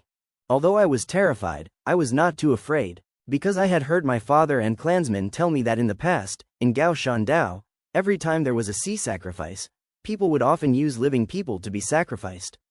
Moreover, most of the people who were sacrificed were slaves from the Dan people. Now, using animals to sacrifice ghosts instead of living people, it was like opening a way for us to live. The final step of the sea sacrifice ceremony at Sha Temple was to build the Taiping Fang. The so-called Taiping Fang was a heavy coffin board. People called it Taiping, with the hope that every fisherman who went out to sea could return safely, and have a beautiful grave as their final resting place. After everything was over, Han Shanyu would lead everyone towards the sea to pay their respects. Wherever the head of the Han family went, he was strictly protected, and the scene was guarded by the fourth master Han himself, and there had never been any incidents before. However, on the way back that day, a commotion suddenly broke out in the crowd, mixed with curses and loud screams, as if someone was fighting. Everyone's attention was attracted. A fisherman standing nearby suddenly took advantage of the guards' lack of vigilance, and pulled out a long sword and charged towards Han Shanyu. The incident happened so quickly, and the other person seemed to know martial arts. Han Tran was the first to react, and I, because I was standing closest to Han Sun Nok, was so scared that I screamed and instinctively blocked in front of him. A desperate call rang out in my ears, a bow. At that moment, I felt like I had just crossed the thin line between life and death. I widened my eyes, seeing that guy swinging his saber and charging towards me, the sharp blade just inches from my head. Then, his blood splattered onto my face. Standing behind him was Han Tran with a face full of anger. The scene was quickly controlled, the three assassins were captured alive, and brought to kneel before Han Sun Nok. At that moment, Han Sun Nok was holding me in his arms, protecting me in a large cloak of his brother. I was so scared that I didn't dare to move. His eyes were bloodshot, and he wiped the blood off my face with one hand. Although his expression was gloomy and frightening, his voice gently called my name. A bow, it's okay, don't be afraid. The matter was investigated clearly on the spot. The leader of the assassins who assassinated Han Shanyu was the Crown Prince of Chengwang Lu Qi, who was exiled from the capital to Gaoshan Road. That man in coarse cloth now no longer had any royal air. A knife was placed on his neck, and Han Tran stepped on him, unable to move. He stared at Han Shanyu with hatred, and cursed continuously, "You beast! Since your grandfather died, you have colluded with the eunuch surnamed Tu, committed many evil deeds, and will certainly not have a good ending." That year, I was 12 years old, no longer an innocent child. I know that in that distant capital, beside the emperor there is a most favored eunuch, named Tu Hai. People call him Tu Thien Tuesday. The emperor ascended the throne at the age of 9, and is now 21 years old, but he has become more and more absurd, foolish, and cruel. Old Tan Vong was once a great minister who was entrusted by the late emperor with the important responsibility of assisting the emperor, and together with a number of other great ministers, he wholeheartedly assisted him, but in the end, he was unable to prevent the appearance of treasonous ministers and eunuchs. Finally, 4 years ago, he was accused of treason and died in prison. The women in the royal palace were brought into the palace as slaves, while men like the crown prince Tan Vong were exiled to Sao Sun Dao. Sao Sun Dao has many mountains and forests. The crown prince was chased to Tan Sa Tu to live a life no different from the fishermen on the island, fishing every day to make a living, working every day in the shallow sea near the shore, digging for pearls in exchange for food. For the fishermen of Sao Sun Dao, such a life is normal. Everyone is born to live like this, so there is nothing to complain about. However, for them, this life is too difficult. They think this is a suffering, a crime, a punishment more painful than death. Especially when the crown prince heard that the head of the Han family, Han Sun Quan, greatly respected Toothin Tuesday in the capital. The rare treasures he secretly offered to Toothin Tuesday were many times more exquisite than the tributes offered to the emperor. It is rumored that in Toothin Tuesday's mansion there is a night pearl presented by Han Sun Quan himself. As long as there was that pearl, at night there was no need to light a lamp. Within 100 steps, even a hair on the ground could be seen clearly. Such a treasure was kept by a eunuch as his own. Not only that, Han Shanjin also fulfilled all the requests of that eunuch surnamed Chau, willingly becoming a hunting dog for him thousands of miles away. And the one who had falsely accused the old King Cheng of treason, causing the royal palace to fall apart, was that eunuch surnamed Chau. The crown prince of Cheng was exiled to Gaoshan Road, unable to kill that eunuch surnamed Chau, but he took this opportunity to sacrifice the seed to kill that eunuch's dog. He hated it so much that he wished he could swallow Han Shanyu alive. Yet Han Shanyu, looking down at him from above, suddenly smiled. I have never seen him like this before. His eyes were both contemptuous and pitiful, and also carried a vague mockery. He coldly snorted. Although the crown prince was exiled to our Gaoshan Dao, his heroic spirit has not changed at all, truly making people admire him. I respect my father very much. When I was young I often heard my grandfather mention him, knowing that he is devoted to the people, absolutely loyal, a good and upright official. Han Shanyu looked at the crown prince Cheng Wang. His words suddenly changed. He smiled and said, "But even so what? He can't even protect himself. How can he protect our Gaoshan Dao? When the old prince was alive, he could protect the people of the capital, and save his life for the people of the world, but when the emperor wanted to rebuild Michuan, he abolished the memorial about the pearl disaster. Other than admonishing him to death, what other way do you have? No need for Gaoshan Dao pearls, no need for anything from the Han family. You are all devoted to the people, to the country. Your righteous spirit is majestic, it really moves people." But the crown prince, don't forget, the one who finally made the emperor give up that idea, was a eunuch. No matter how he can cover the sky with one hand in the capital, falsely accuse loyal people, but as the saying goes, 10 miles of wind, 1,000 miles of filth. Gaoshan Dao is called a desolate land by you. A place where miasma and poisonous insects are rampant, a place used to exile criminals. You have only been here for 3 years and you can't stand it. Have you ever thought about how we common people and fishermen will live here for generations after generations? Han Shanyu asked the crown prince of King Cheng, each word as sharp as a knife. The crown prince was so angry that his eyes were about to split open, still loudly cursing. Don't use the common people as an excuse. You and that eunuch, the other one, is no different, enjoying a life of wealth and luxury alone, yet deliberately lowering the price of pearls, forcing people to go to the sea to dig for pearls for you. You always talk about morality and righteousness, but have you ever cared about their life and death? The Han family raises its head without shame before the heavens, lowers its head without shame before the earth. Why do I need to explain to you? The prince has already seen what he wanted to see, so let's end it here. Whatever happens will be beneficial to me. You don't understand this principle, you really deserve to die. After the assassination at Tan Sa Temple, the defenses of the Han Palace became even more strict than before. I have been by Han Sun Nok's side for 5 years. Up to this point I still think that on the surface he seems aloof, treating others a bit harshly, but in fact he is very compassionate. In my eyes, he is a gentle person. But that day, when leaving Tan Sa Temple, Han Tran asked him how he would deal with the crown prince of Tan. At that time, we were preparing to leave the island. Han Sun Nok looked straight ahead, not even glancing away, only coldly uttering one word, "Kill." Han Tran hesitated a bit, then said to him, "He is the crown prince of Tan Palace. The old prince is no longer here. I didn't know that fourth uncle was so kind.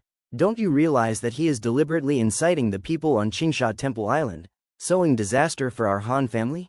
Han Shanyu turned his head, coldly glancing at Han Tran.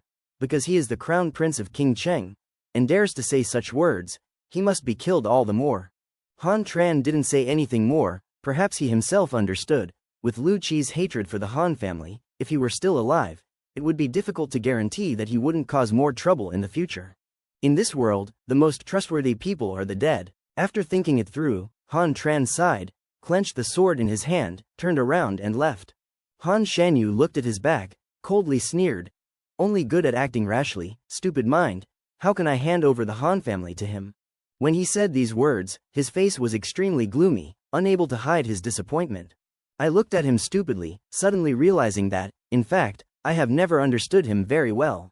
At the age of 15, he became the head of the Han family. After the death of Elder Gao, without spending a single soldier, he was still able to control all the large and small pearl fields in Gao Shandao, not giving the people in the court a chance to interfere. This is not something that ordinary people can do. The real Han Shan Yu, his mind is deep and unpredictable, he is both gentle and heartless, compassionate and cruel. However, the gloomy expression on his face only flashed and disappeared. He turned to look at me, his eyes quickly became gentle again, and he gently stroked my face. Little fool, if something like this happens in the future, don't rush out in front of me. If the Han family's guards can't protect me, then they are useless.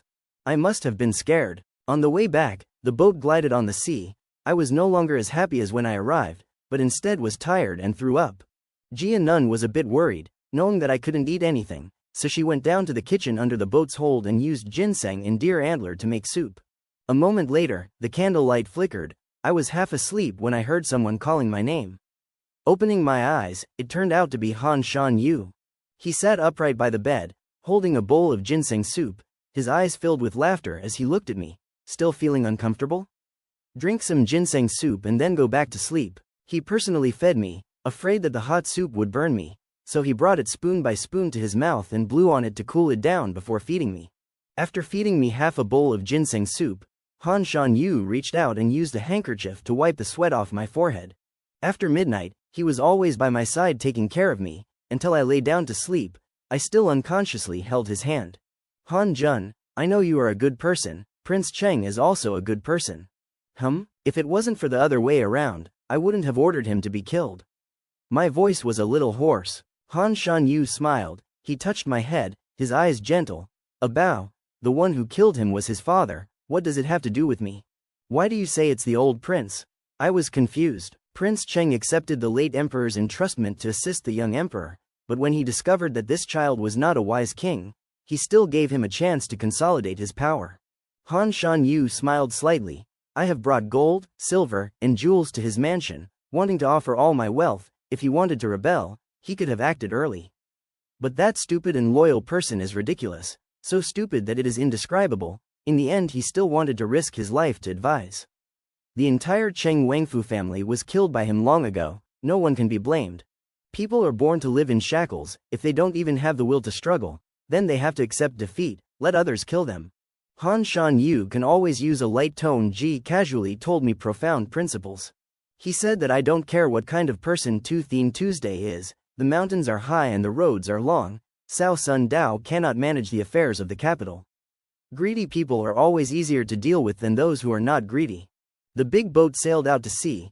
I held Han Sun Nok's hand, then fell asleep without realizing it. Returning to Han Mansion, life returned to its previous peaceful state.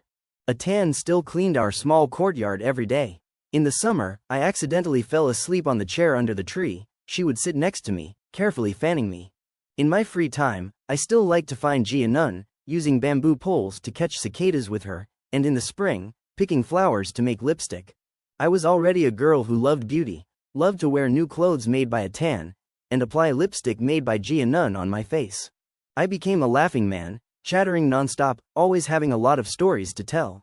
During the autumn equinox, Jia Niang wanted to brew osmanthus wine. Every time the young guard brought the spring water from the mountain, I would ask curiously, "Is it the spring water from Luofu Mountain? Did you go into the mountain to get the water yourself? Are there miasma and poisonous insects in the mountain? Have you encountered them? Is it dangerous?" The young guard had thick eyebrows and bright eyes. His name was Yun Zhou. Yun Zhou was the one who brought the water no matter what, and I gradually became close to him. It was just that he blushed very easily, and after a few sentences he hurriedly left. I asked Jia Niang, "Why does he keep blushing?" I didn't ask him how old he was, or if he had a wife or children.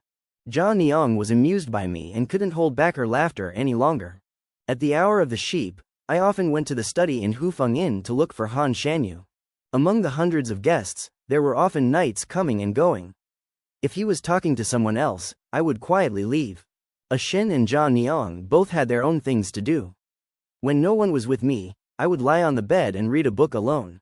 Every time like this, I felt extremely grateful to Han Shan Yu. If it weren't for him teaching me how to read and writing and forcing me to study hard, I would have missed out on a lot of the joy of reading scripts in my life. I liked all kinds of scripts, and after reading them, I would enthusiastically tell them to Han Shan Yu. I told her the story of the fox repaying kindness, the story of Lu Sheng dreaming of a life of wealth, the story of the monk and the scholar staying on the boat for the night. Every time Han Shan Yu finished listening, she would smile at me. There were few good scripts in the Han family's mansion, only a few were repeated. When I flipped through them many times, she asked the mansion's manager to buy me new scripts. The person sent to buy books was illiterate, and he bought any good book he heard the bookstore owner say. Then later, among the books I bought, I saw a book called Zan Dang Duyan. At first, I was only surprised, but the more I read, the redder my face became, my heart beat like thunder, and I was extremely scared. I quickly realized that this was an obscene book, corrupting good customs and traditions, and should have been torn up.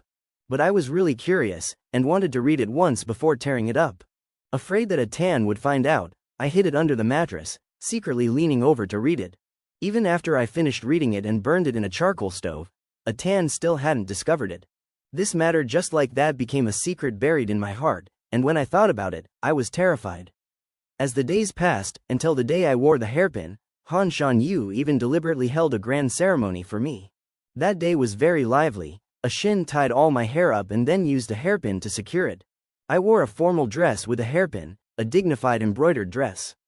There were many people in the mansion attending, even Han Tran, the fourth master of Han, was present.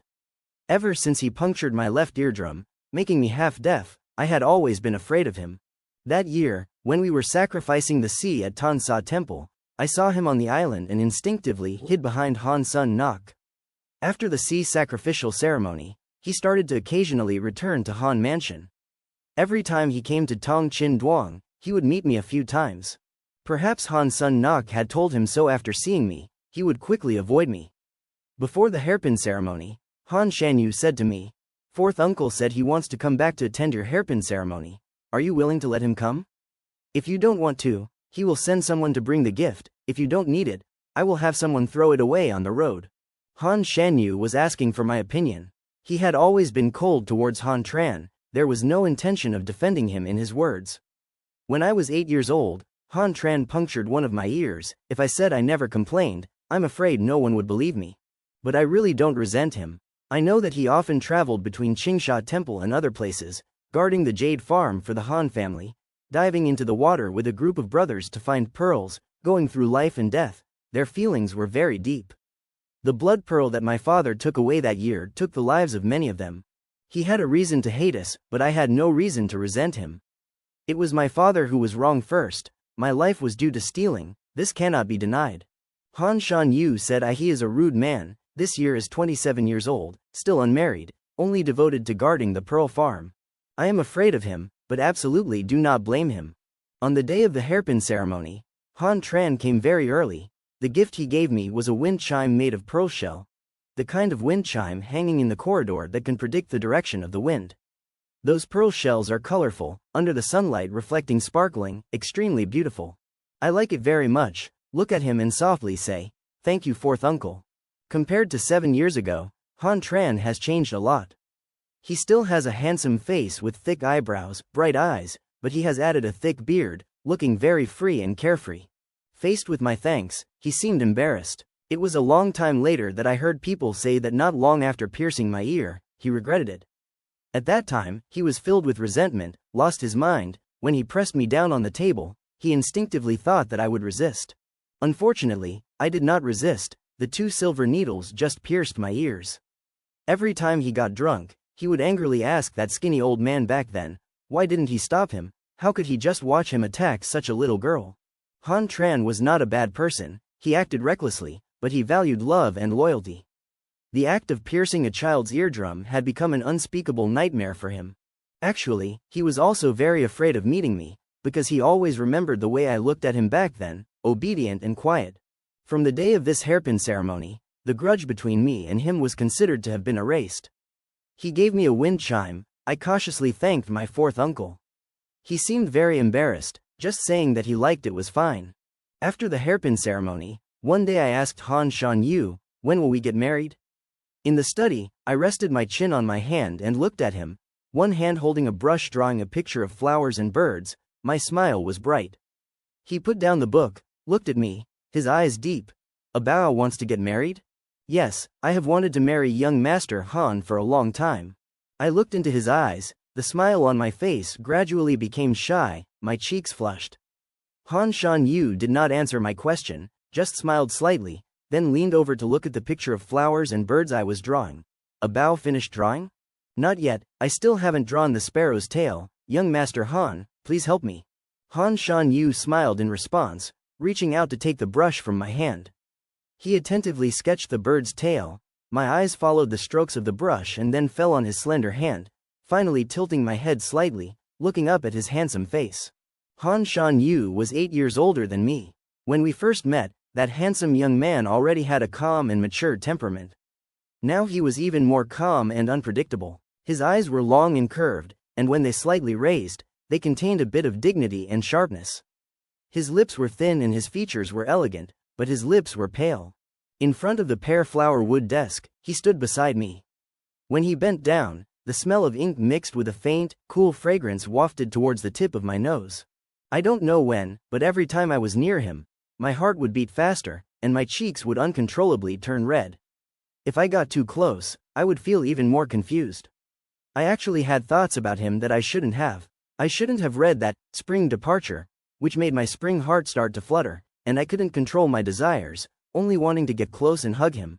He smelled so good, his lips must also smell so good, very suitable for kissing.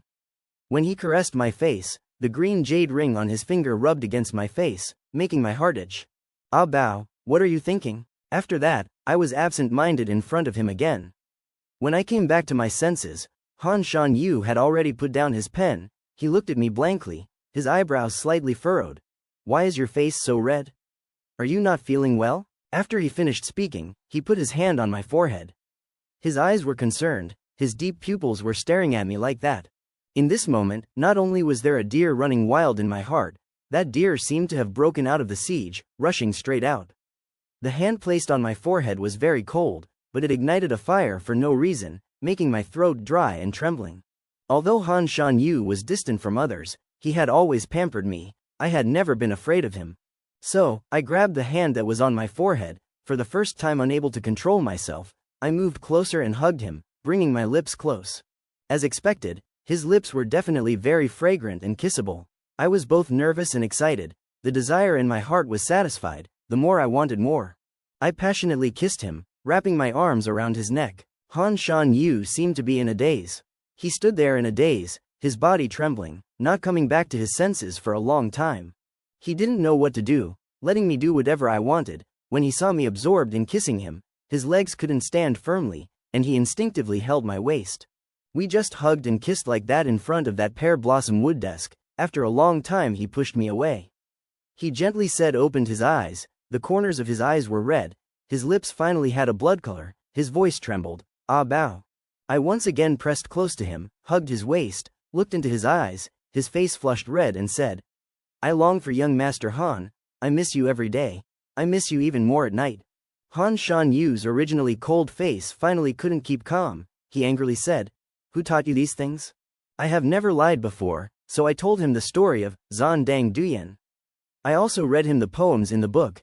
The poems described the passionate love scene, the skin intertwined.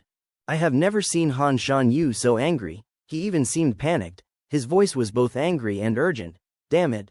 His words of, damn it, caused the housekeeper and the servant who bought the script to receive a beating that they would never forget. The day they were beaten, I hurriedly pulled Han Shan Yu's sleeve and said, young Master Han, what does this have to do with them? Why did you beat them? Han Shan Yu coldly turned the ring on his finger, ignoring me. I knelt down in front of him and looked up at him. I originally wanted to marry you. What's wrong with loving you?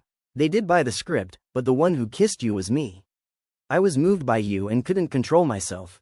If you're angry, just punish me. I looked at him with a sincere, earnest expression and a pleading gaze. Han Shan Yu pursed his lips and didn't say anything. I didn't know why his ears were red. In the end, before the steward and servants were beaten to the end, he flicked his sleeve and left. From that day on, I didn't see Han Shan Yu for a long time. I knew where he was, but every time I went to look for him, There were guards who stopped me, saying that the family head was busy and couldn't see anyone. Several times in a row like that, I understood that he didn't want to see me. I asked Atan in frustration. I didn't do anything wrong, I was originally going to marry him, why is he angry with me? Atan didn't speak clearly, and didn't dare to speak carelessly, only said, "The Lord is probably in a bad mood, it will be fine after a while." I went to find Jia Niang, wanting to complain to her. But during that time, I didn't know what Jia Niang was busy with. I was always nowhere to be seen. Even if I did see her, she would be absent-minded when I spoke. I felt like she had more on her mind than I did. After that, I didn't go to find Jia Niang anymore. I stayed alone in my room, sad and depressed, not wanting to eat or drink. After half a month of silence, Atan said that I had lost a lot of weight. I was determined that I couldn't continue like this, and once again mustered up my courage, intending to go find Han Shan Yu. Who would have thought that this time there would be no obstruction? He agreed to see me. His expression was gentle, his eyes were soft, as if he had forgotten the unpleasant events of the past, but his words left me speechless. He wanted to choose a fiancé for me, to marry me to someone else. The 300 guests of the Han family, as many as knights, could freely give me the choice. I came back to my senses and said, "I don't want to marry anyone else, to leave young Master Han." He smiled, not caring. "It's okay, after getting married, I can still live in the Han family. But, you are my fiancé. That doesn't matter." A bow. "There are countless men in this world, I'm not necessarily the right person for you. I will choose a better man for you, there will definitely be someone you like. There are countless men in this world, but I only love you. Silly, you grew up in the Han family since you were young, naturally you will rely on me. That is not a love between a man and a woman, I'm afraid you have misunderstood it as love. A bow, from now on, consider me as your elder brother, I will prepare a dowry for you, so that you can marry in glory." Young Master Han once said, "You are my future fiancé, have you never loved me? I only have brotherly feelings for you, not love between a man and a woman. You lied to me." I raised my head to look at him, my heart filled with anger. "If you don't like me, why did you say it now? I don't believe you." Han Shanyu frowned slightly, his eyes looking at me coldly. "Whether you believe me or not, I don't care at all. I am the head of the Han family, I ordered you to get married, you just have to wait to get married. I will only marry you, if you don't agree, I will shave my head and become a nun." After saying that, I angrily lifted my skirt, stood up and ran away. After returning, I had no appetite for several days, and started to hide in my room in a daze. The more I thought about it, the angrier I got, the more I felt uncomfortable. Ironically, it seemed that Han Shanyu had made up his mind, he no longer cared about me. It seemed like he really didn't care about me anymore. I was angry. One quiet afternoon, I quietly brought a pack of dry food, avoided Ah Shin, and secretly ran to hide under the bed in Han Shanyu's bedroom. I wanted to know if he found out that I had disappeared, would he be worried, regretful for wanting to choose another fiancé for me? I wanted to prove that he also liked me, liked her, and that was important. Mind me, but I never expected that it would be that night that I discovered a shocking secret. Han Shanyu was a woman. The night fell, the candlelight in the room flickered, the woman was wearing a white Chinese dress, just finished bathing, her long hair like a waterfall, wet and loose to her waist. She did not bind her chest, the lines of her clothes were clearly visible. Her face was exactly like Han Shanyu, her eyebrows like distant mountains dotted with powder, her skin as white as frost. At this moment she was calmly leaning on the bed reading a book. After flipping through 2 pages, she seemed a little tired, she started to tilt her head back and close her eyes, not moving. I covered my mouth and looked at her through the gap in the screen, not moving either. Not long after, someone knocked loudly on the door. The person who entered was Jia Niang. She lowered her head, slowly walked over, presented the white jade box with both hands, and knelt down in front of Han Shanyu. Han Shanyu did not open her eyes, saying one sentence, "Put it down." Jia Niang obediently placed the jade box beside the bed, but did not leave, still maintaining her kneeling position. After a long while, Han Shanyu opened her eyes. She sat up straight, looked at Jia Niang who was kneeling on the ground, reached out a hand, and grabbed her chin. "Jia Niang is useless, there is no need to beg me. You and I grew up together since we were young, I treat you differently, but if you confront me because of a spy, don't blame me for not respecting our past." Jia Niang's eyes were filled with tears, she grabbed her hand, and continuously shook her head. Han Shanyu closed her eyes, and let go, back off. Her voice was cold and indifferent, Jia Niang's tears rolled down her face, and finally she obediently kowtowed and turned around to leave. I lay prone under the bed, still terrified that Han Shanyu was a woman, not daring to make a sound. The room was quiet without a sound, only she was left. The candlelight flickered, sometimes bright, sometimes dark, shining on her face. Her expression was extremely pale, not showing any emotions or ripples. Then, she picked up the white jade box that Jia Niang had placed beside the bed. Inside was a blue pearl, emitting a dim light. The blue color was like flowing water, like a living thing. I stared at that pearl, suddenly remembering what my father had told me when I was young. Pearls have 8 grades. The best type is the dang pearl. The light is dazzling. The outer edge is like gold.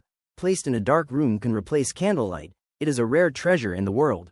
The second type is Qingzu, also known as living pearl, although it is not as beautiful as Dongju, nor as bright as Dongju, but it is as rare as Dongju, because Qingzu has a strange effect, put in the mouth of a dead person, can preserve the body intact, not rotting for 1,000 years. The legendary red pearl only exists in myths. But Dongju and Qingzu are real treasures, although there are many people who have never seen them in their entire life. I guess that is Qingzu, because after Han Shanyu took it out, he put that pearl, neither big nor small, in his mouth.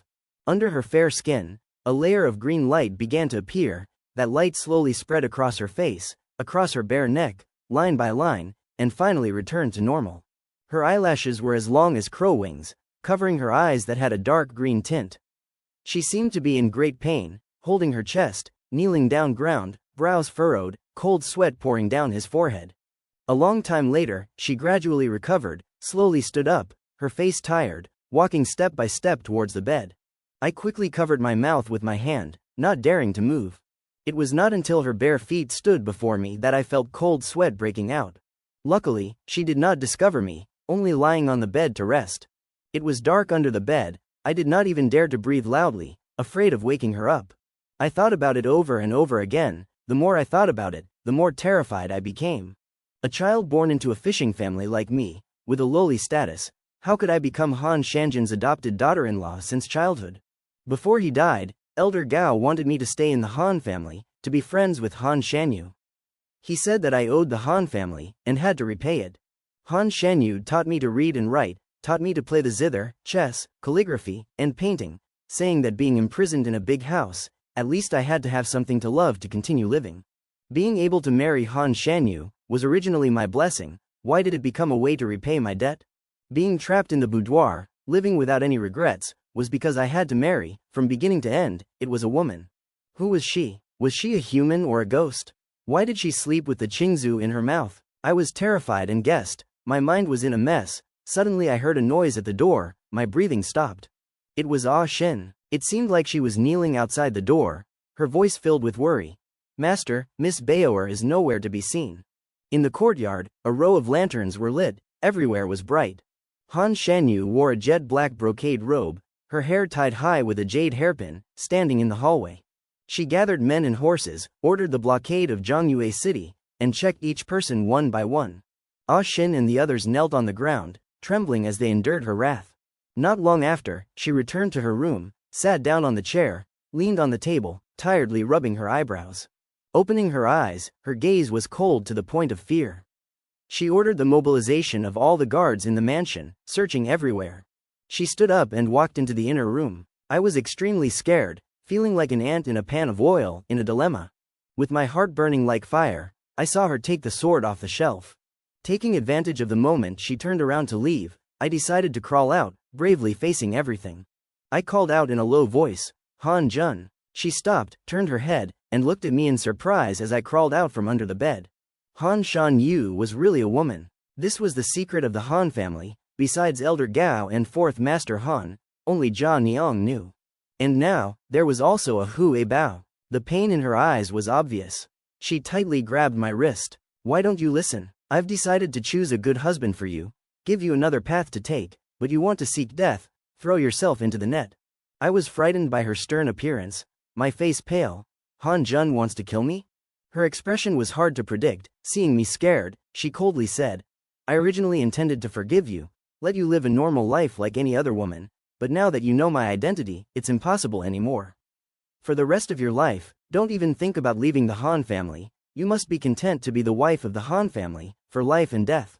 Oh, you scared me to death. I thought you wanted to kill me. When I first learned that she was a woman, I was extremely surprised. Then seeing her sleeping with a chingzu in her mouth, I was even more afraid. But when I crawled out from under the bed, saw the familiar face before my eyes, the living person, Han Shanjin, who had been with me for 8 years. The storms that were rising in my heart suddenly calmed down. She was not just a woman, she might not even be a person. But my purpose of hiding under the bed had been achieved. Knowing that I had disappeared, she immediately mobilized the men and horses, and even went into the room to get a sword. The worry and sadness in her eyes were completely because she cared for me. I grew up beside her. 8 years of affection could not be faked. I, Hu Bao, have never hidden anything from you, although I have not yet recovered from knowing that you are a woman, but when I heard you say that I must be a wife of the Han family, I felt a little happy in my heart. Being the wife of the Han family means I can marry you, right? Han Shanyu looked at me, her expression instantly becoming incomprehensible. I was overjoyed, smiling and saying, Han Jun, you must keep your word, you must not go back on your word. My marriage with Han Shanyu was just like that set for March. The green willows were covered with light morning mist, the red apricot blossoms on the branches were full of spring scent. It was truly a good day. I started to recover as usual. Whenever I had nothing to do, I would go looking for her. She was in the study reading, I was beside her painting. I realized that she treated me somewhat distantly, so when I was painting, I would often absent-mindedly look at her, and I couldn't help but remember that day when I passionately kissed her, and she held my waist. I was so useless, I had gone crazy. Even though I knew she was a woman, every time I remembered the scene of hugging and kissing her, my face would still turn red and my heart would beat fast, vibrate endlessly.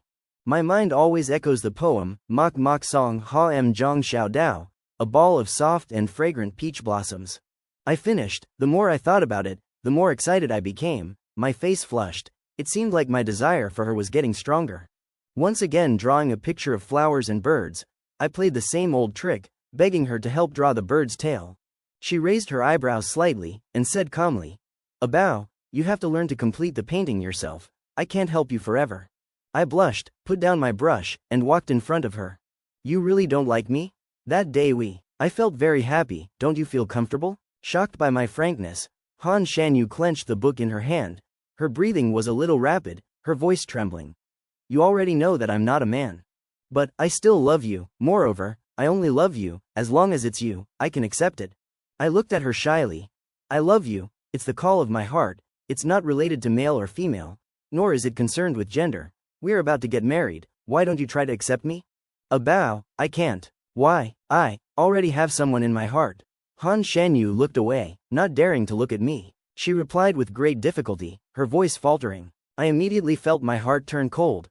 Who do you like? Han Shanyu didn't answer. I was angry and said in frustration, it's useless to like.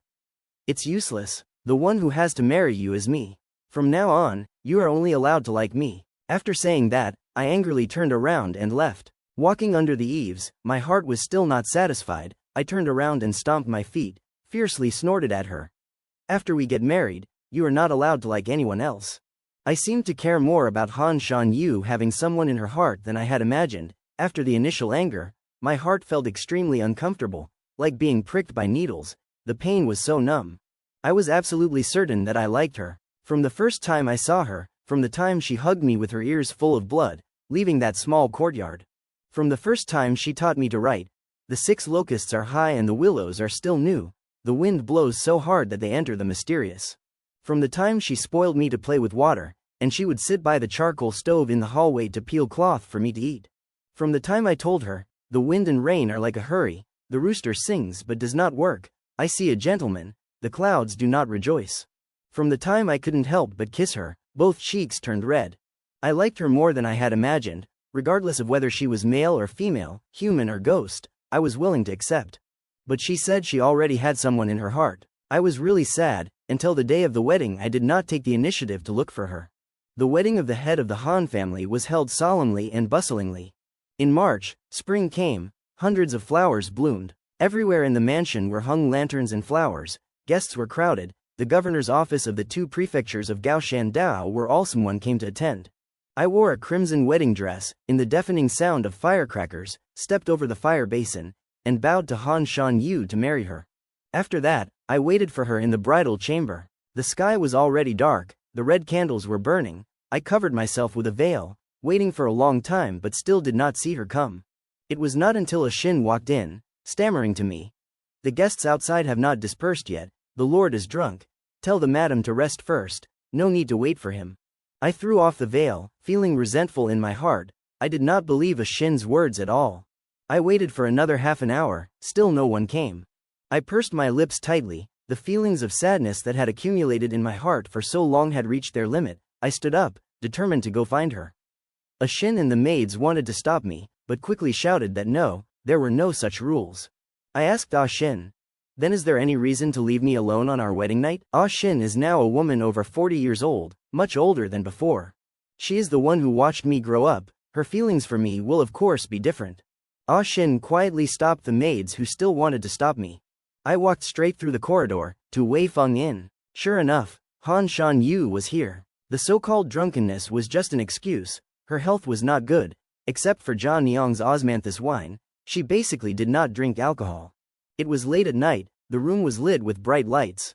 I stood outside the door, not entering, because besides her, there was another person inside. That person was not a guest of the Han residence, nor was he a knight. He was wearing a brocade robe, with a dignified appearance, talking and laughing with Han Shan Yu. At first glance he was a gentle young master like Jade. I saw her calling him second young master. Han Shan Yu received him with the etiquette of a host. The two sat next to each other, keeping a moderate distance, speaking politely but not rudely. She was like a fairy carved from jade, wearing a red wedding dress. Her appearance was peerless, as handsome as a fairy descending to earth. The young master stared at her, often absent-minded. Han Shan Yu smiled and asked, "What are you thinking about, second young master?" He came back to his senses, and said apologetically, "Seeing Han Jun, I couldn't help but think of your older sister. If Wei were still alive, she would probably be like, 'That's right, elder sister has passed away for many years. I'm sorry that the second young master still remembers her. Han Jun doesn't need to be so polite with me. Ah Yu and I had an engagement since we were young. If she were still alive, I would be your brother-in-law now. It's because elder sister has no good fortune." Thuong Hak Tiu, the second young master of Thuong Dai Nian, the military governor of Chau. I know him. Before, when elder Cao was still alive, he wanted to strengthen the relationship with the Thuong family, so he and his father, Thuong Jiang, made an engagement. Han Sun Nok originally had a twin sister, named Han Sun Wei. When Thuong Hak Tiu was young, because he had an engagement with Han Sun Wei, he was treated by the Han family as a future son-in-law. He almost considered the Han family as his own home, occasionally begging his father to bring him here to live for a while. That's why he said to Han Shan Yu, "I remember that although you and your older sister look alike, your personalities are completely different. A Yu is brave, fearless of heaven and earth, and often does naughty things. When she causes trouble and is punished, she will glare fiercely and not admit her mistakes even when she dies. As for Han Jun, he has been sickly since he was young, like a young lady raised in a room, speaking softly, often hiding behind his grandfather. Did the second young master come here today to expose my weaknesses?" Han Shan Yu half smiled and half ignored him. Thuong Hak Tiu smiled slightly. "I'm 2 years older than you too, and I was often by your older sister's side when I was young. Every time she causes trouble, she has a habit of blaming me. I am willing to take the blame for her, because she said that she and I have an engagement. In the future I am the one she will marry. It is natural to protect her. What does second young master want to say? Wei and I are childhood sweethearts, the same with Han Jun. She trusts me very much, often tells me all her unhappy stories. Even when I am not in the Han family, she will write to me. Wei once told me that she admires you very much, that her grandfather puts all his hopes and cares for you. No matter what she does, she will not be taken seriously. I told her that it is okay, because I will take care of her, put her in the #1 position in my heart." Wei was very happy to hear that. When I came to central Vietnam, she pulled me into the forest to dig bird nests. It was also that time, I was almost bitten by a poisonous snake.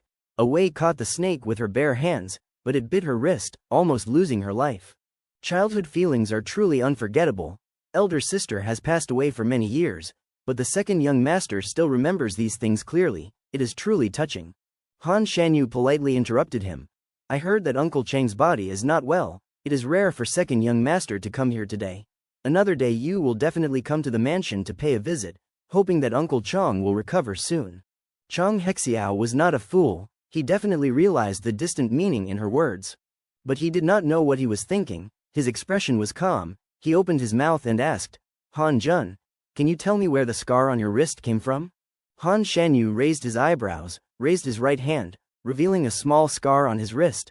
This? Just a burn, coincidentally in the same place as sister's wound, it must be fate. Han Jun doesn't need to explain, I recognize her, she's afraid of thunder, allergic to peach pollen. Chang Yishao's eyes were deep. You also told me, you and her are twin sisters, when you were young you dressed the same, almost no one could tell you apart, but she has a mole on her shoulder. Han Jun doesn't have one. Huh, what does second young master mean by that? What are you doubting? Han Shanyu seemed to have heard a huge joke, and looked at him mockingly. Chang Hexiao didn't say anything, just silently looked at her. The two of them just stared at each other, neither of them willing to give in. Until I put on a bright red wedding dress and walked in. I said, Han Jun left me alone in the bridal chamber, why did you come so late? Not caring about anything else, I took advantage of the moment when the other person hadn't turned around, pretending to be anxious and grabbed Han Shanyu's shirt, kissing her lips. She looked at me, not resisting at all. I closed my eyes, tightening my arms around her neck. Her hand on my waist gradually tightened. Both of us didn't bother to pay attention to Chang Hexiao's expression, until a long time later, only Han Shanyu and I were left in the room, together with the sound of panting intertwined. My hand was on her body. When I was about to untie the wedding belt her clothes were held tightly by her. She was clearly aroused, her eyes were slightly raised, red and sparkling, her earlobes were pink, her thin, pale lips were red and swollen from my kisses. Beside her ear was her rapid breathing. She said hoarsely, "Bao, no." I felt wronged, asked her, "Is it because of him?" The person in your heart, is it him?" Han Shan Yu was stunned and laughed, shaking his head, "No." "Then who is it? Tell me." "Can't say." Can't, why are you always so reserved with me?" "Sorry." On the wedding day, Han Shanyu and I slept at Hufeng Inn. I was angry again, using a long screen as a boundary between me and her. One person slept in the inner room, the other person slept in the outer room.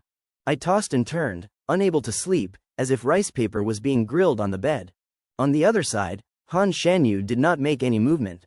Finally, I could not bear it anymore, feeling restless and uncomfortable all over.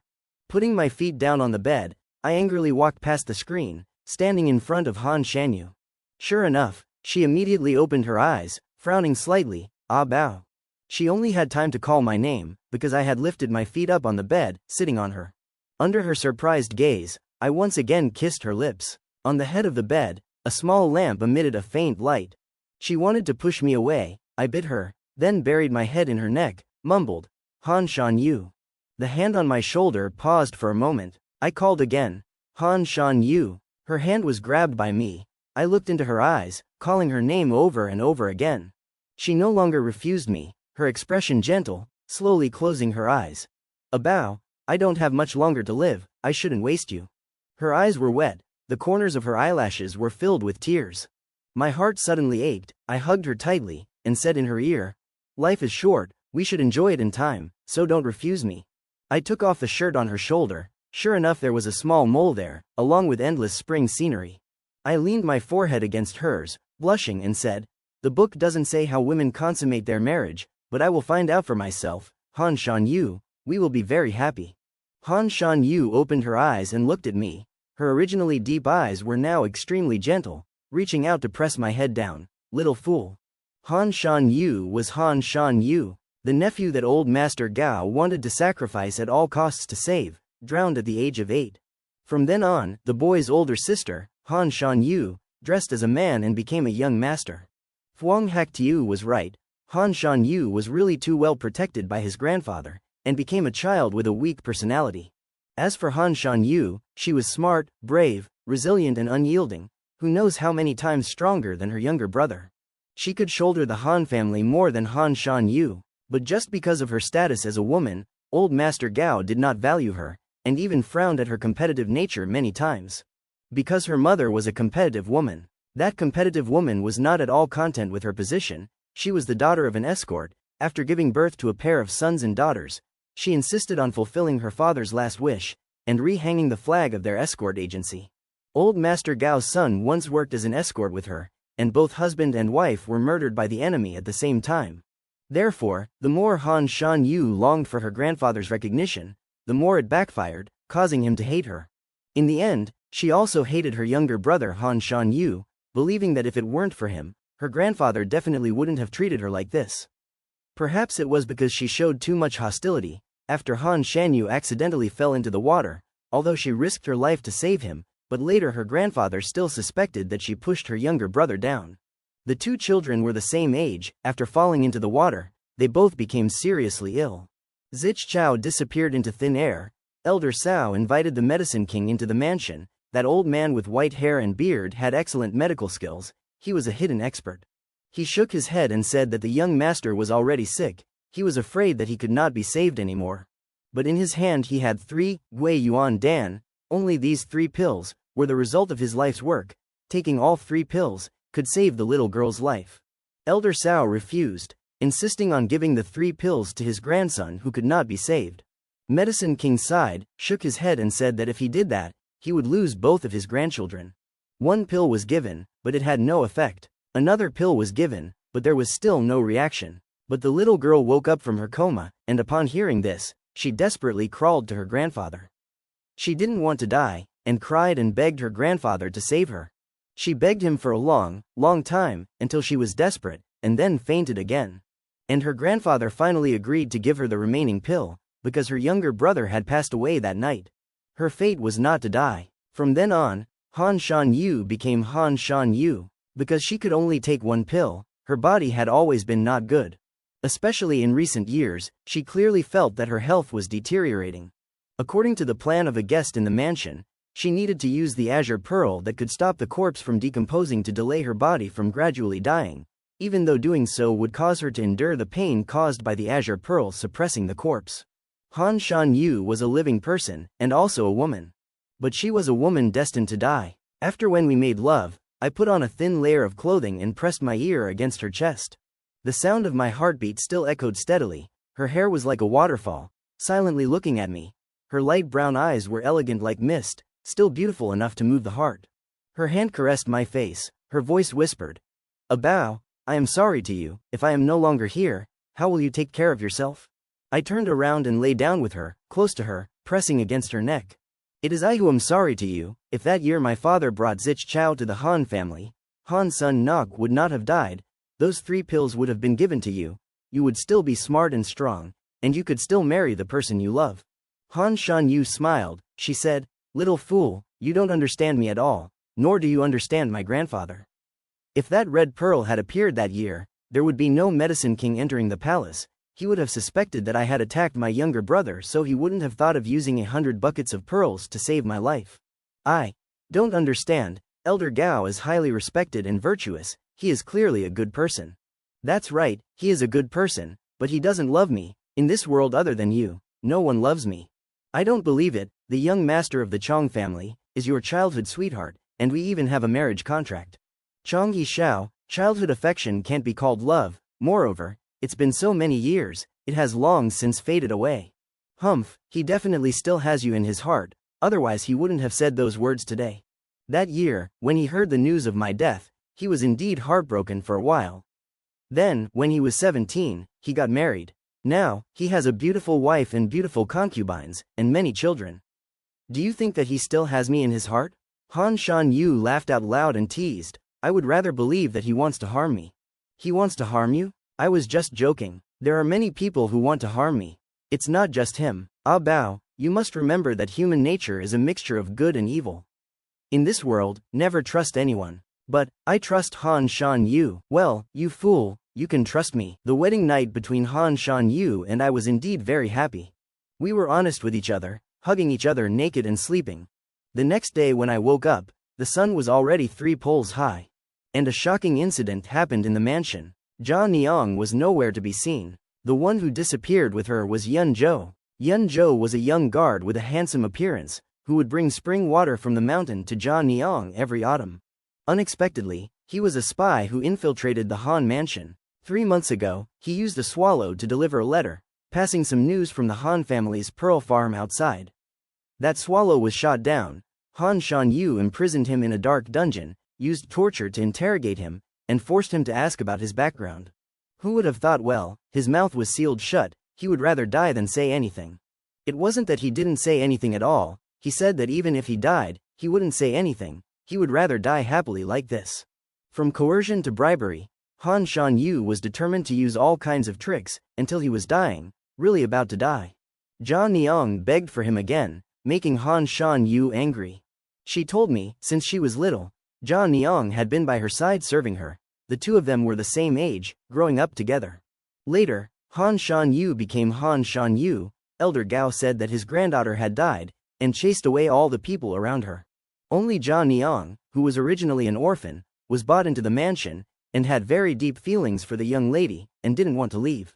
She even secretly went to see Han Shan Yu's corpse. After being discovered by Elder Gao, he ordered her to be beaten to death. Han Shan Yu cried and begged, telling Elder Gao that she needed someone to know her true identity, so that it would be convenient for them to serve her.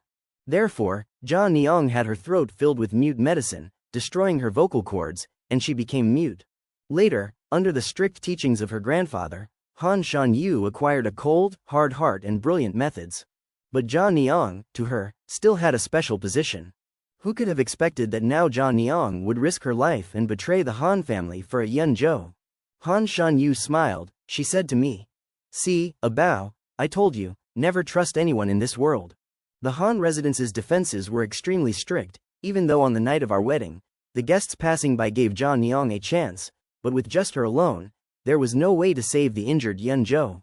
Among the guests last night, there must be someone who came to save Yunzhou. Han Shan Yu gave the order, regardless of everything, to kill Jia Niang. She even sent someone to inform Han Tran, to let him personally take action, even if he had to chase her all the way to the imperial capital. Her eyes were cold. I didn't dare to ask for Jia Niang's forgiveness. I also knew that I shouldn't open my mouth to beg. Jia Niang was mute, but she had another way. She could tell others the secret of the Han family. I am more heartbroken than anyone else. From now on, no one will be with me to catch cicadas with bamboo poles, pick flowers to make rouge, cook delicious soups anymore. The chirping of cicadas, the cool green shade of trees, the tiny sparkling rays of light, will never again shine on Jia Niang's bowed face. She will no longer secretly laugh at me, nor will she treat me like a child and protect me in her heart. I originally thought that I would never see her again. However, no one expected that, at the moment Han Shan Yu ordered to kill her, she would return. She knelt before Han Shan Yu, kowtowed, looked up, tears streaming down her face.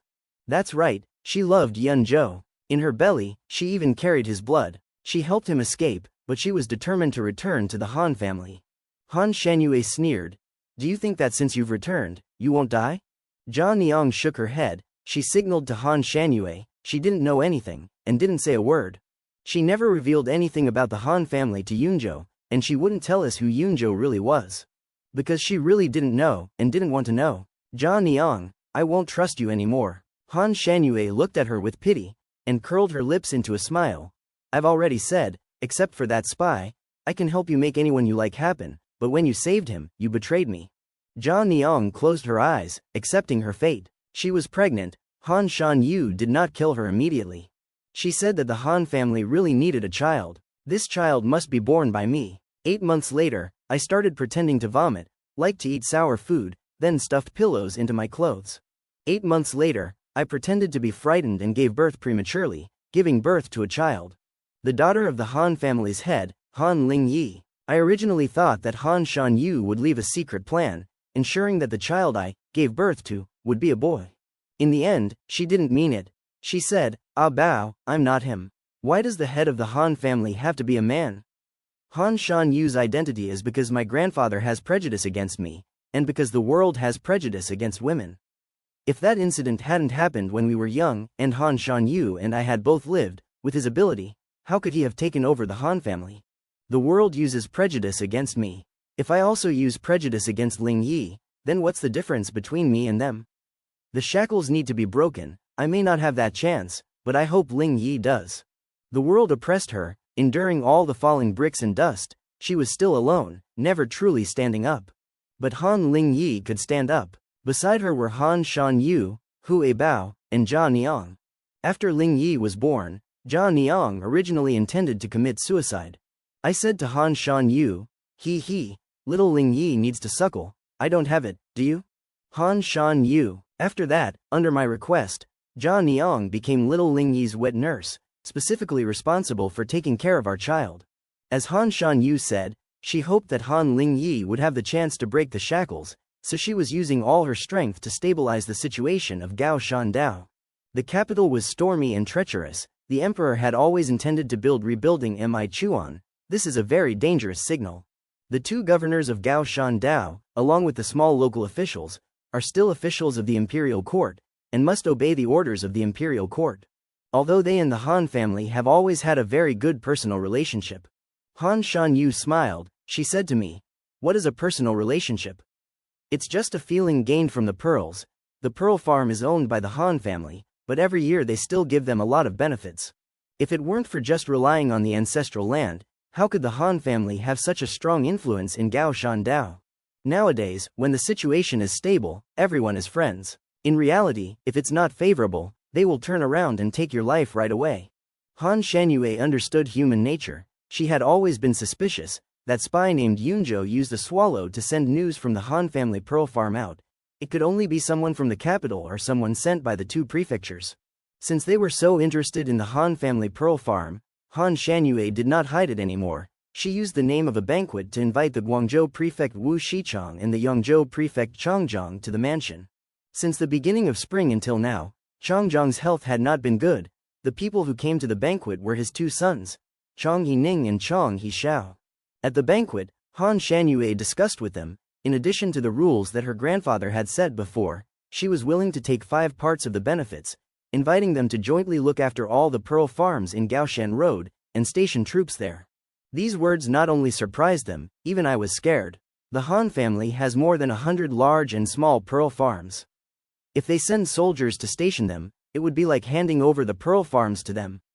If they want to take them back in the future, it would be very difficult. Wu Shichang was like an old fox and asked, "Why did Lord Han Shan do this?" Han Shanyue smiled slightly and sighed, "Your Majesty must have known that the Emperor intends to rebuild Michuan in Gaoshandao. It is often said that the Emperor's will is unpredictable. I am only afraid that the family will be in trouble. This time, I came here only to ask for help from your Majesty." Her expression was dignified and her voice was sincere. Wu Shichang laughed loudly. Of course, he understood the logic behind it. Once the Emperor truly rebuilt Michuan, all the pearl farms in Gaoshandao would have to be handed over. At this time, the situation of the Han family will become very delicate, because of the Zhou Huan Zhuang.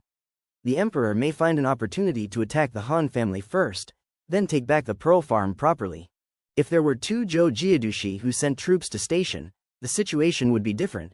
The pearl farm would no longer belong to the Han family only. When disaster strikes, the Han family can also retreat in one piece. Wu Shichang nodded in approval. My grandfather is 10,000 times worse than me. Only those who know the times are considered talented. My nephew is truly a smart person. The Han family should have done this a long time ago. You are laughing, I just want to protect myself.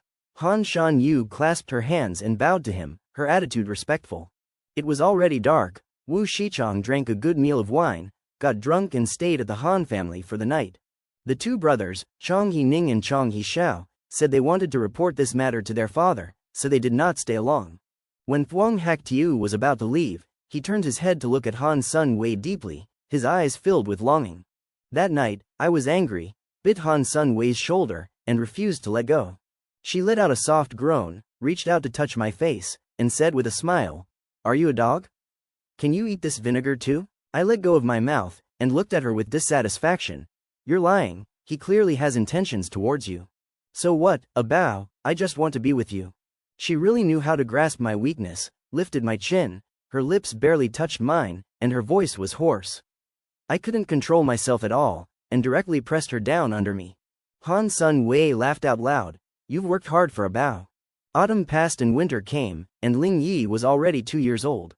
The little girl was raised chubby and fair, extremely adorable. It would use a childish voice to call me, Mom Tilda, and call Han Shanyue, Dad Tilda. Her little hands were chubby, her arms were like lotus roots. Han Shanyue and I both liked her very much, and were often teased by her. But she clearly liked me more, because during the day I would always hold her, with a childish temperament, take her to play on the swing, lift her up high, and then the two of us would, giggling, happily. She also liked Jia Niang, because at night it was Jia Niang who would coax her to sleep. At that time, the horsemen of the two prefectures' military governors had been stationed at the Han family's pearl farm for more than a year. At first, I didn't know what Han Shanyu's purpose was in doing so, until Han Tran entered the mansion. This fourth master Han, his only strong point was that he had a bit of strength and a simple mind. But he has one advantage, which is to value friendship, to be willing to fight side by side with his brothers in Tan Sa Tu, to be willing to fight side by side with them, without distinction between people. This is the blood and spirit of men, they admire each other. As what Khan Ba said in the past, after the Han family opened a pearl farm, pearls in Sao Sun Dao were still very cheap, but the transaction price outside was not cheap at all. Han Sun Wei once said, the thing the Han family did not lack the most was pearls and money, so she liked greedy people, who could be ordered around at will. The wealth that their ancestors had accumulated made them worry-free, using the pearl farm as a cover, and inside they raised a powerful private army. And now, the soldiers of the two prefectures' military governors were also divided into a portion to go to the pearl farm. The fourth master Han was most proficient at winning people's hearts. Later, he married a pearl diver in Qingsha Temple, and had a boy and a girl with her, 1 year younger than Lingyi. On my 18th birthday, Han Shanyue asked me what I wanted. I smiled and hugged her neck, acting spoiled. I want you. Her eyes gently stroked my hair. You fool, I'm already yours. I said again. I want you to live a long life of 100 years, and we can be together forever. This request is a bit high, I will try to live a little longer. She smiled and said. I kept nodding my head, saying, Han Shanyue, can I read you a poem? Okay, the veins and veins are like peaches, a bunch of soft and fragrant. Get lost. Wrong, read it again. I'm not listening. Now you'll listen. That winter, the old eunuch surnamed Tu suddenly stopped accepting the gifts the Han family sent. This was a very bad omen. Sure enough, not long after, an imperial edict was sent from the capital, summoning the head of the Han family in Gaoshandao, he and Sun Nok, go to the capital to see the emperor. Knowing that this trip is extremely dangerous, but the emperor's decree, she cannot help but go. She set off in February, escorted by Han Tran. At first, I also wanted to go with her, but Han Sunwei said, Abao, the emperor may not kill me, but if you follow, my 7 out of 10 victory will only be 3 out of 10. I don't understand, ask her what this means. She said, if you go to the capital with me, when we encounter danger, it will only make me confused, unable to keep calm. Little fool, obediently stay at the Han family, trust me, I will definitely return alive. I should trust her, Han Sun Wei is so smart, no matter what happens, she is always calm and composed. She also really kept her promise, a month later she returned safely. The price she paid for returning alive was that, before the emperor allowed her to enter the audience, he made her kneel on the cold snow for 2 hours. Han Shan Yu was afraid of the cold, so when she left, she wore a mink coat, the walls of the carriage were sealed with cowhide, and a charcoal stove was also placed. The capital was much colder than Gaoshan Road. That day outside Taiyuan Palace, snow was falling. The weather was so cold that even her eyelashes were frozen. Then the emperor stood in front of her, tearing up the Zhou Huan Zhuang paper. She knelt on the ground, frozen from the cold, kowtowing to the emperor. The Han family of Gaoshan Road is willing to obey the imperial edict and be loyal to your majesty. That damned emperor laughed heartily, and only then did he spare her. After returning to the Han family, she fell ill, and her health deteriorated. Her face was as pale as a dead person, holding the green pearl in her mouth, and the green rays of light no longer spread under her skin. That pearl seemed to only have the effect of protecting the body. I was very scared, and asked her, Han Shan Yu, you won't die, right? She said, yes, Abao, I can't die yet.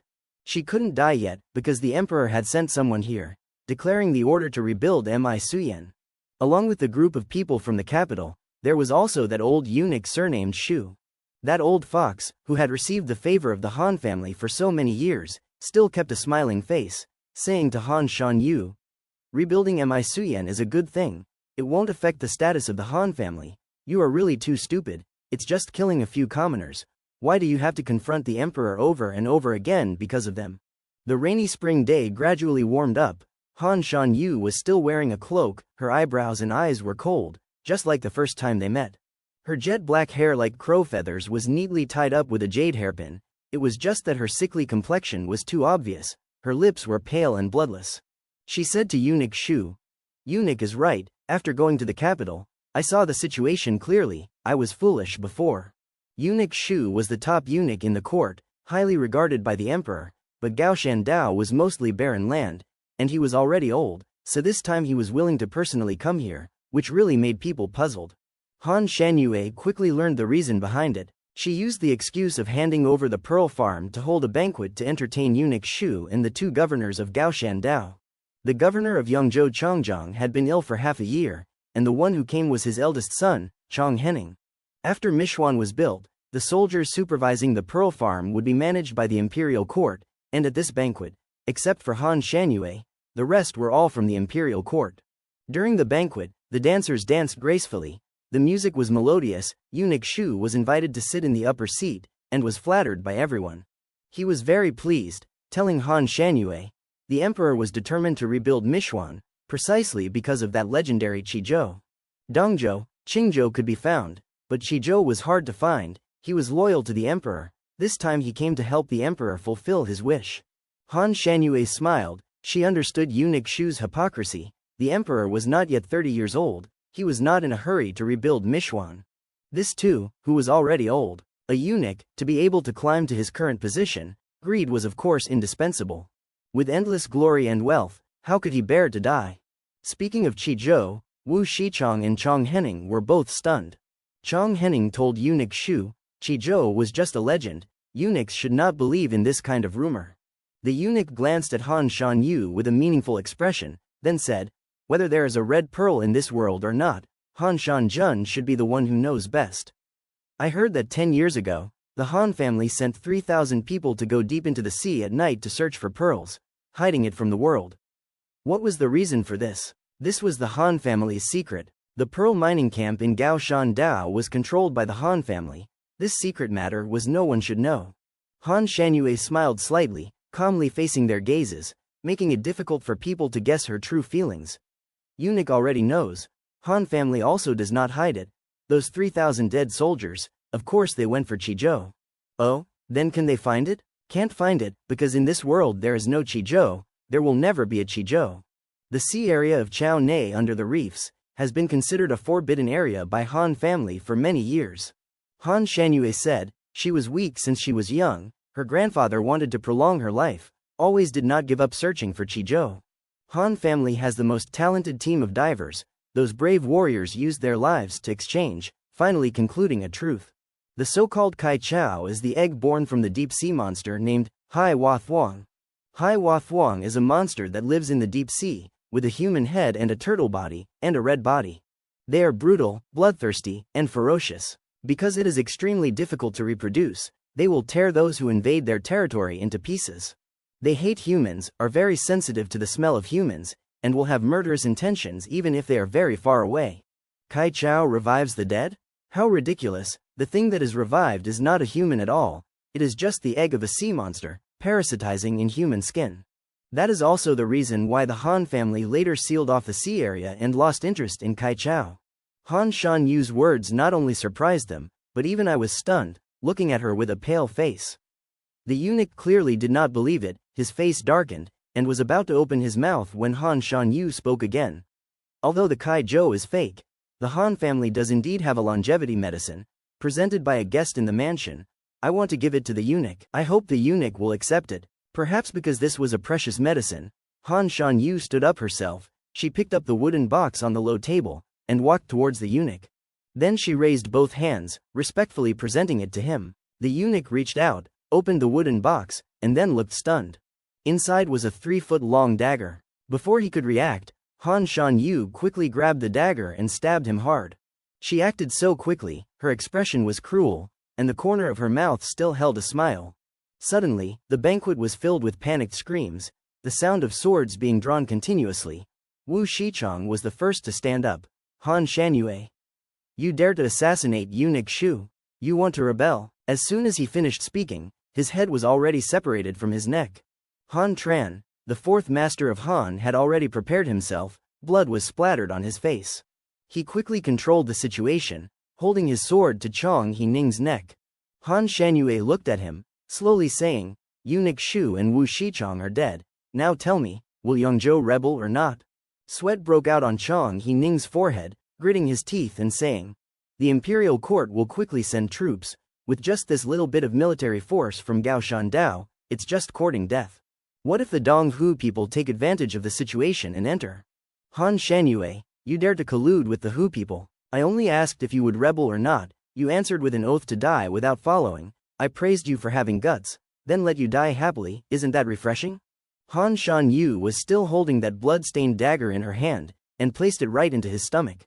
She coldly laughed and said, "1, 2. Rebel, I rebel." The Cao Shan Dao was in chaos. As expected by Chang He Ning, the imperial court quickly sent troops. At this time, Han Shan Yu's condition was already very serious. I don't know when she had set up this chessboard, or when she had started calculating. With the Chang family's help, the military forces of the two states quickly unified, with almost no objections.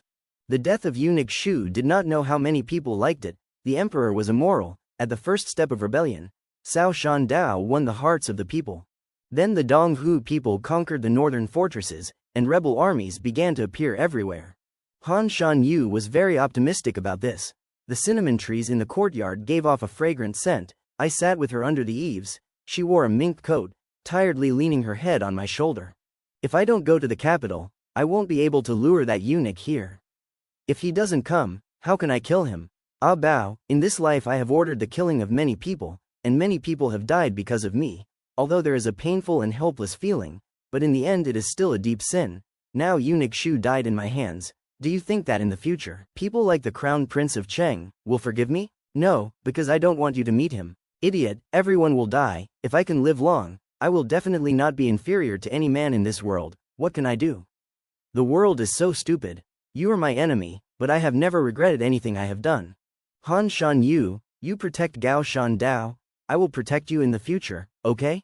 Ah Bao, you have to live well. The Kai Zhou that revives the dead is just the egg of a sea monster, parasitizing in human skin. You are deceiving them, right? No, these are all true. Han Shan Yu, then what am I? You are Ah Bao, my little fool. Han Shan Yu's voice was slow, her tone gentle. My little fool, living for 18 years, has never shed a single tear, because her eyes are too beautiful, without tear glands. The wound on her hand always heals very quickly. The pierced ear from years ago has also quietly recovered to its original state. She was born knowing how to swim. Falling into the sea will not drown. She can even breathe underwater. Every sentence Han Shan Yu said made my face turn a few shades paler, until finally, I asked her, "How did you know?" "Ah Bao, you came to Han's mansion when you were 7, grew up by my side. My eyes have always followed you.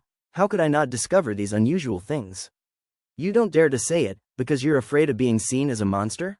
"It's because my father didn't let me say it. When I was little my father told me, not crying is not suffering. Not suffering is not crying.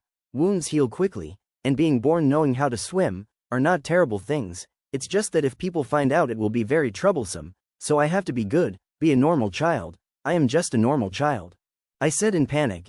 It wasn't until I knew that my life was exchanged by my father for the red pearl that I started to feel like a monster, very afraid of being tied up and burned to death.